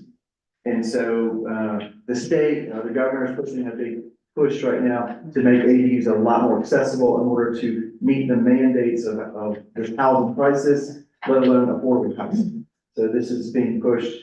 It would affect us in a small way, however, we've already passed 2 ordinances about ADUs. One is defining it to make sure we really can, put parameters on what it is, and if it meets our definition. And the second is that they would have to get separate service lines. And the exception is unless they get an engineer report to assess those service lines, that it would be stable and sufficient to hold the new load. So we did put that in, which is a good thing. So we're kind of ahead of the curve of most places. So like even when I came from Brush, we didn't even allow ADUs, period. And so we do allow them, but we do have safeguards on them right now. But this would actually force us as a mandate to make it a use by right, not a special use. So that's just something to keep up. Staff in general, let me see if I have anything here to give to you as well. Yeah, okay. Road and bridge, because we were getting a lot more snow, even though our snow frequency is like once a week or so. The challenge that they're having with their snowplow equipment, because the snow is so low, it's hitting the pavement more. And so it's actually causing our snowplows to break every single time that they're using them. And so, thankfully, we're not having a ton of snow, so it's easy to kind of move through that. But as soon as they hit something, they have to send it back and get it fixed, which then I start getting lots of complaints of why didn't my street get plowed, or can we do that? And so, where I'm addressing immediately is when I'm hearing complaints to get the crew immediately back over there. And so far, it's been good. The only street that I'm consistently hearing right now, is Skyline. And it's because, a resident wants it paid, and she's come here before, and she's communicated her frustration, and she is, probably gonna come back and communicate again that she demands this street to be paid. Now you have to understand, that may seem like a great idea. However, that's a very, very steep street. Just like most of our roads on sloping roads, on the mountainsides. But when you pave that, now if just a little bit of moisture freezes on there, it's gonna be really hard, almost impossible to get up that road. So by having some traction and gravel, it actually allows people to get up that road. So there's always unintended consequences. So it may be great during, the spring, it's not gonna be great during the winter. But she's having complications, and, I told her that I would let the staff know. So, that is something that, I've also had Mickey go up there to talk to the residents and also try to figure out, is there anything that Road and Bridge can do in order to alleviate any other issue that's causing this? Part of it's the thaw freeze, and it's creating potholes and loose gravel. So, I'm getting them to immediately put millings in the holes, so at least it prevents that. So, they are addressing it as soon as they can. I think that springtime will be a lot easier to address the long-term fix than just the short-term pothole. There's a lot of projects on here that will be addressed in the springtime, but, I put it on here because it keeps, it's not out of sight, out of mind, it's on my mind. And so every staff meeting, we just discuss these spring projects that will be addressed coming soon. I have a question Sure. related to that. Cindy Neely's, I ran into her the other day, and she said the RFP for putting that light tap, is, I don't know if it's went out or it's just, she's just about put that out, but when is Excel gonna, bury those lines? Good question. So the RFP's not gone out yet, Okay. because it's a little bit of, there's some Excel and CDOT issues that we're trying to resolve. However, the proposed plan is in April, is when, Excel is gonna bury the lines. And so we're trying to work with not just Excel, because the power poles are Excel, but there's also Comcast and Lumen that have their lines on the poles. Comcast is immediately gonna take their stuff and bury it, and then they basically say, it's not my problem anymore. And so we're trying to make sure Lumen and Comcast also buries their lines so that we can remove the pole, or they can remove the poles, because it's, the way that they have it set up in their agreements is, when we take our lines off, they just give the pole to the next person. So it's like, not my problem anymore, it's gonna be Lumen and Comcast's problem, which is like, I wanna make sure we got ahead of that, because that will then significantly impact our plan and construction. Right, that was my concern. Yes. with- So I've been in meetings with all of them, and they are all planning to bury the lines on the west side of the right of way of the town's right of way. So we have 30 feet of right of way between Argentine and I-70. Okay, And so that's where their plan is to put it in. And they also have our plan showing where the 10-foot concrete bike path is gonna go. So it'll be a further past. And then even when we get close to April, Cindy Neely is gonna have, Gary Selt, he's gonna stake it out so that, they all know exactly where the edge of the road is gonna be. So they won't even get in that. very good. Yeah, so it's coming. April is the time frame that we're hoping to get this done. And then the construction would come June, July-ish. You know, as soon as we Yeah, go. we have to get the construction season. Yeah. basically. And it's the other things that we're waiting on CDOT to approve. Yeah. You know, this wetland study is becoming a little frustrating to kind of move through, but we're trying to get through that. Kay, you're still working with Parks and Rec too, to kind of help them find quotes for kayak stations and paddleboard stations that we would like to do. And the buoy system, she's been working to kind of get some quotes for that. However, I think the plan, what we're wanting to do is where, and of course, the lake's got a thaw out. We can't just, whatever we did, it's just kind of, it's preliminary and it's not appropriate yet. But the current buoys that are on the dam side, we would like to move those because it's time to upgrade those buoys. We would like to move those to put as the safety net in a sense for the barriers of where the bridge is. And so that will be installed right before winter comes and the ice comes up. And so, but instead of buying brand new ones to put around the 22nd Street Bridge, that just seems like a waste. We don't need them year round, we only need them just for the winter season. But it is time for us to upgrade the buoys down by the dam. So we're gonna just swap them out. So that's the plan. Right now, the current plan is they've got cones that been holes been drilled through and a rope is attached to all of them and they have signage on that.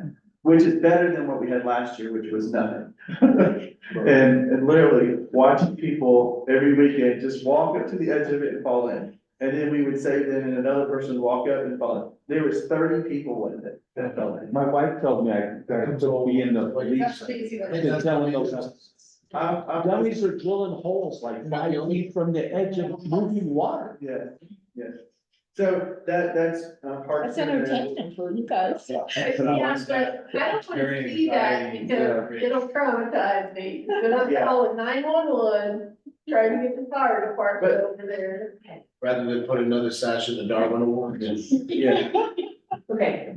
Keep us Stay on on point. track. Kevin is, I just want to remind everyone, Kevin is amazing. He's a hard worker. He seems to save us a lot of money. So we've had more toilets that have messed up and cracked and he's bought them on wholesale. Saved us, we were gonna be charged from some of the plumbers like $2,000 per toilet because they're commercial grade. He found a way to go buy it at a commercial dealer for like $200 and then installed it. And so, I mean, we are so grateful to have him. So he's saving money saving the town lots of money. Police Kim Hill is in training and she's doing well. We had her shadow Empire to make sure, because it's very similar position to what Empire has. But she's doing, and John gave a report too about, she's gonna be getting her state cert, whatever that credentialing is to work through that. State number, yeah. We are, again, KJ and I are working on the emergency action plan for 3 different things. And we're gonna be working with the county's emergency manager on what she does, and then try to make smaller plans that just are for Georgetown. Her plans are like thick booklets, and that's not our purview. However, we do wanna have a plan for 3 things. One is when the interstate shuts down, how do we funnel residents, or not residents, visitors into town, certain locations until those fill up, then we shut the town, because it's too much of a gridlock. Although today, I don't know if you knew this, but interstate did shut down, there were a 13-car pileup. They were sent into the town on Argentine back east, and we had no problem. There was no backup or anything, so we did monitor it to see if we had to. Really, that was the only plan, is we had to get them through Georgetown because of the pileups on the interstate. But we were watching it. The second one would be a snow removal plan in case we have a snow apocalypse. It's not if, it's when. We know we've had them in the past. Thank goodness we haven't had anything significant. And the third one would be more of a wildfire plan. What if something happens? We need to disseminate information quickly, how to help our people. So those are the things that we are working on that we'll bring back to you just after the county gets their thoughts and screens it for us. What we did hire an employee with wastewater and water. His name is Bryce Richard.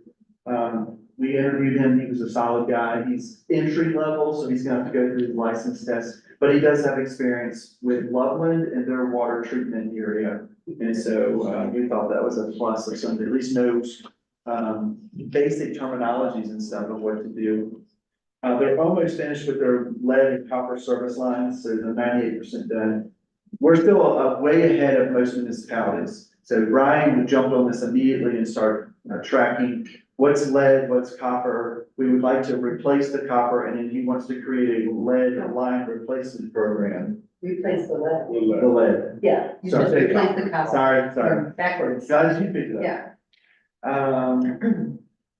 How many, I was curious, do you know how many we actually, lead supply lines that we actually found? I'm That's a good question. I can just curious. find out.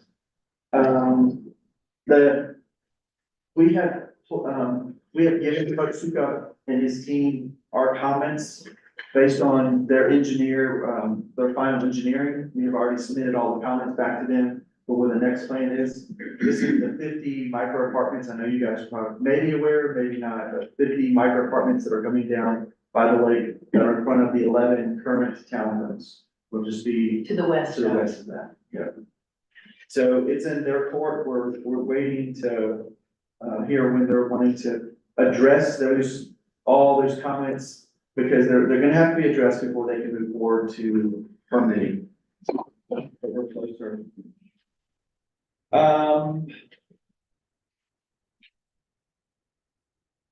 Jerry is working on the watershed protection permits.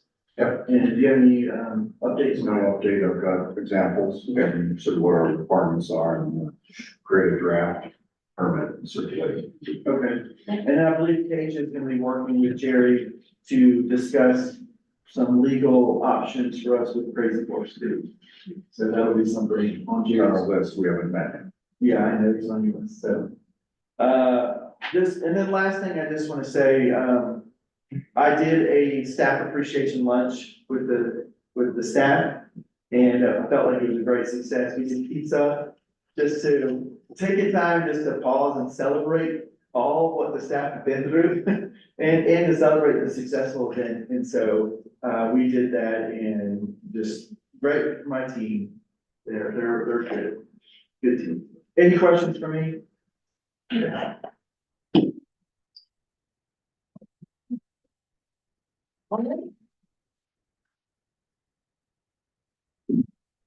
Does anyone have anything else? I got one. Okay. I wasn't here for approval of the agenda, I'm sorry, I was waiting, but I walked in late. Okay.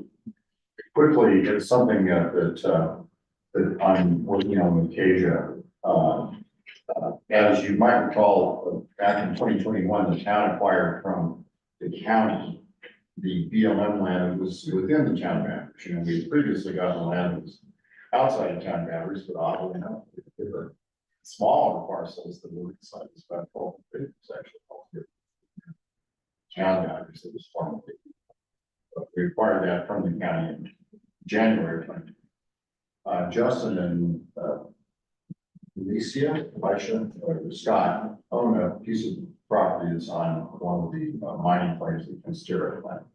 That's very close to, Skyline Road, about 125 feet.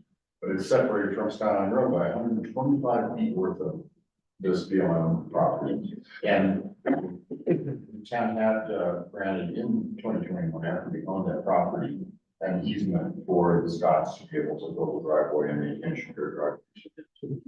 Road, that easement expired, and had been acted on and used within a year, and they did not act on within a year.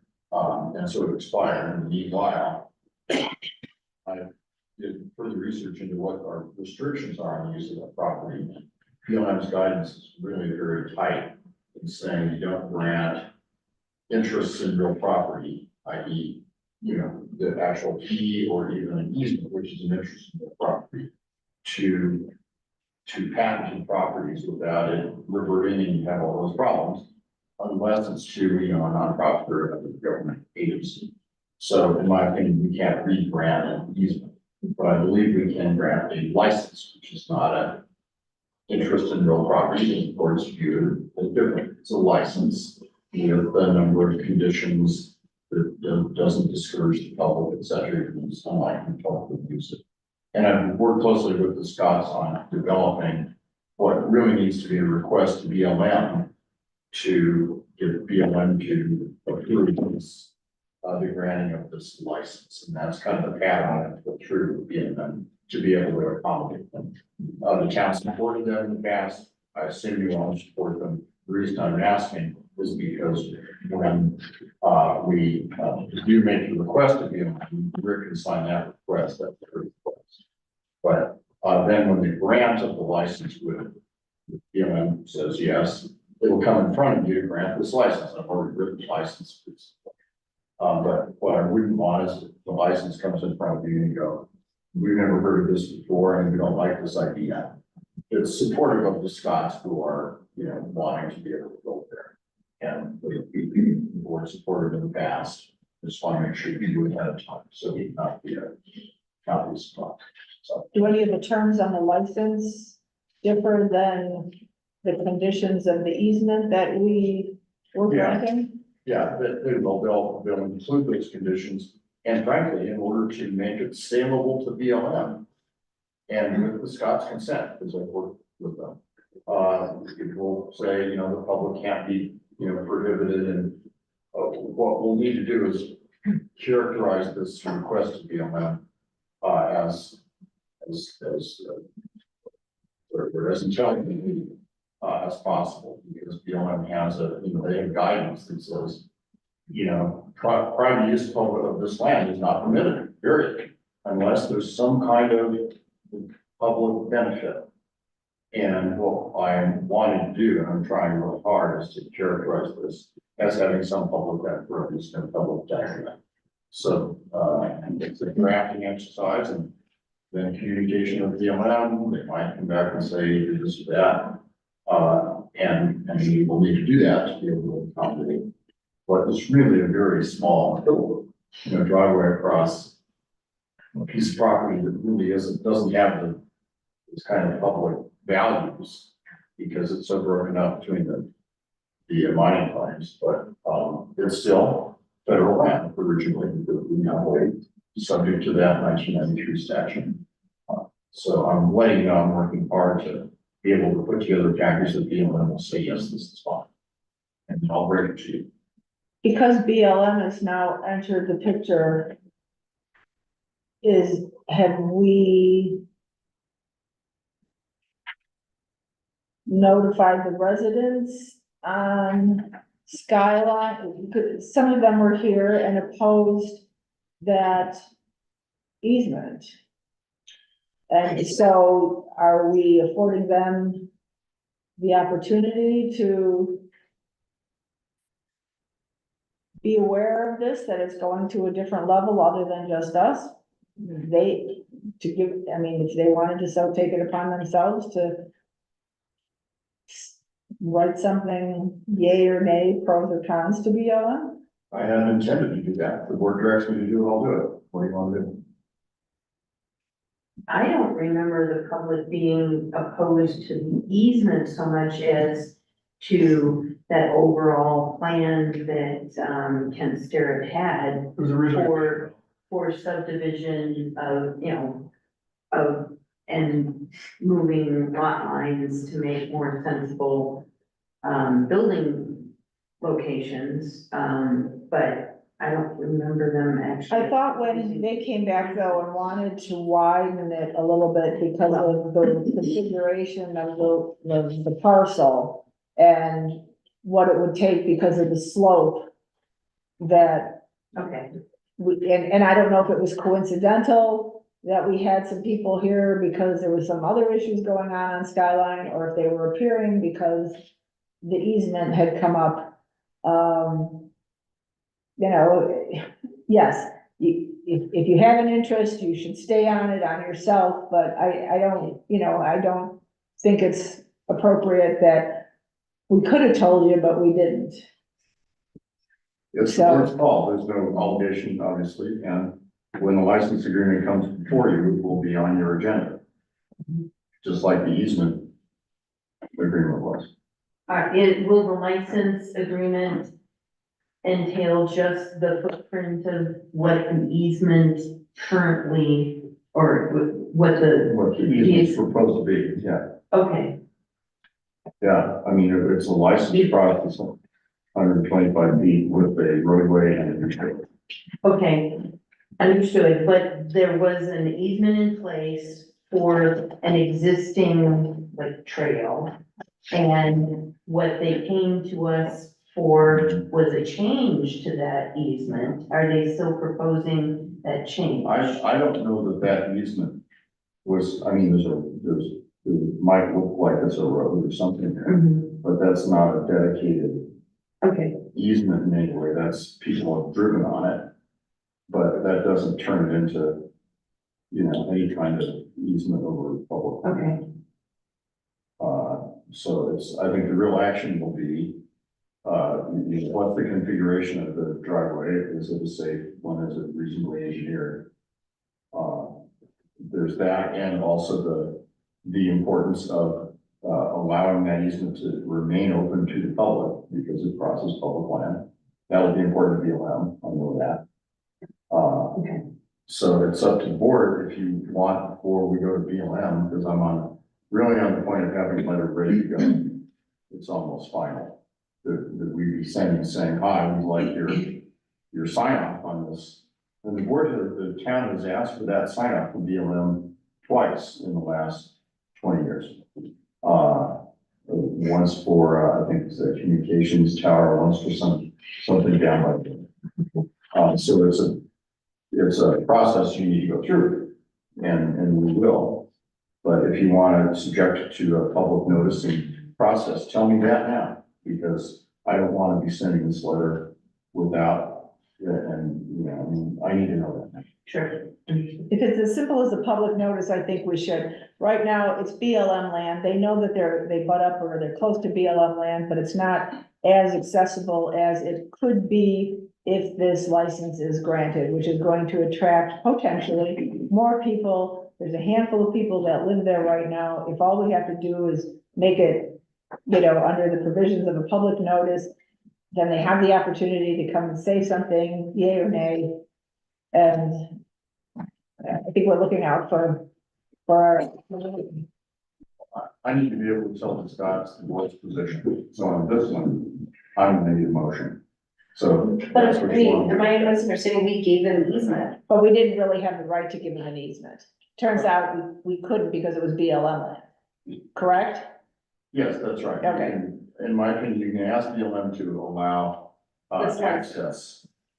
And that's the process we're going through now, or about to go through. But. Sometimes we need to be the messenger. Are you concerned that we're gonna expose ourselves if we don't give a public notice. No, I think it's the right thing to do. I think if I live next to BLM land and all of a sudden there's going to be some improvement to BLM land that's going to potentially increase the usage of BLM land, like if I live on the lake and all of a sudden we start having pond hockey and more tournaments on the lake, and I moved here because I thought it was a cute little lake and it was really quiet. I think that we deserve to put it out as public notice. Do we have to knock on their door? Maybe not, but I think. So a simple public notice that that there might be an adjustment, Right, as opposed to walking it back. as opposed to a bell ringer. Because at the end of the day, we already granted an easement and we're just adjusting the language, because they're not gonna change the use of the land, right? No. Sorry, I'm playing No. catch up. No, It's not wrecking us out. It's a single family house. That they haven't built yet. Okay, right, that, They own the property, they want to build a house there. They bought so we the granted the easement in 2020. property. It's in 2021. For a drive. It expired. They still want to build a house and, now the process for them to access that has to be a license, which is a little less, of an intense process than an easement. But it's something we need to get BLM to sign off on. And what Mary is asking is, do we need to, so we tell the neighborhood, if you don't like this, or here's what's being proposed, here's how to reach out to BLM. I suppose we could say that. I think that may make I understand now. it less likely that BLM will say yes, but that's a decision that you can make. Well, there's one other clarification too. It's town-owned land. But it's gifted by it's BLM. given and there's conditions, and so that's what we're talking about. We have to go back to them because there's conditions that says we can't do this, so we have to get their permission. So that's why when we say BLM land, it's technically Georgetown. Former BLM. Former BLM, but it comes with the constraints of having been a federal property. There's that. So, but I need to know ahead of time. What I don't want to do is tell the Scots after the fact that, you know, that their neighbors may object. I need to tell them now. So help me with a motion that I wanna move on. The motion to direct staff to notify, neighbors within X hundred feet of this proposed access. The town is, supporting a license to allow a single driveway to the single family residence on the former Arctic parcel. So moved. Second, Okay. Who wants to take the second? You're- Does it? Okay, have it, Rich. Okay, it's been moved and seconded. Any further discussion? All in favor, say aye. Any opposed? Opposed. I just don't feel like I have enough information to. Yeah. All right, motion to pass, though, so, Okay, close next. okay. Anyone have anything else? Okay. Are we ready for, is it? We are, and Jordan, I don't think, you have a motion. Yeah, you can make that motion. I'll make a motion to go into executive session under CRS 24-6-402. 4B with the town attorney, town administrator, and appropriate staff to receive legal advice and instruct negotiators concerning pending litigation of capital prize mines. And to adjourn, I can do that. Yes, at the end of the executive. Executive session. Second. Okay, second moved and seconded to go into executive session. All in favor, say aye. Aye. Any opposed? Got two questions. Would you want Kasia to be part of executive session? Sure. Okay, the second question is, Joe has sent me materials, but I did not get it while I was working. And so I've got some materials to go to print. Okay, It's gonna take me a while because it's quite extensive stuff to print, but we will have it on Zoom 2, so give Okay, me 10 minutes. Yeah. okay. Maybe 9:30? All right.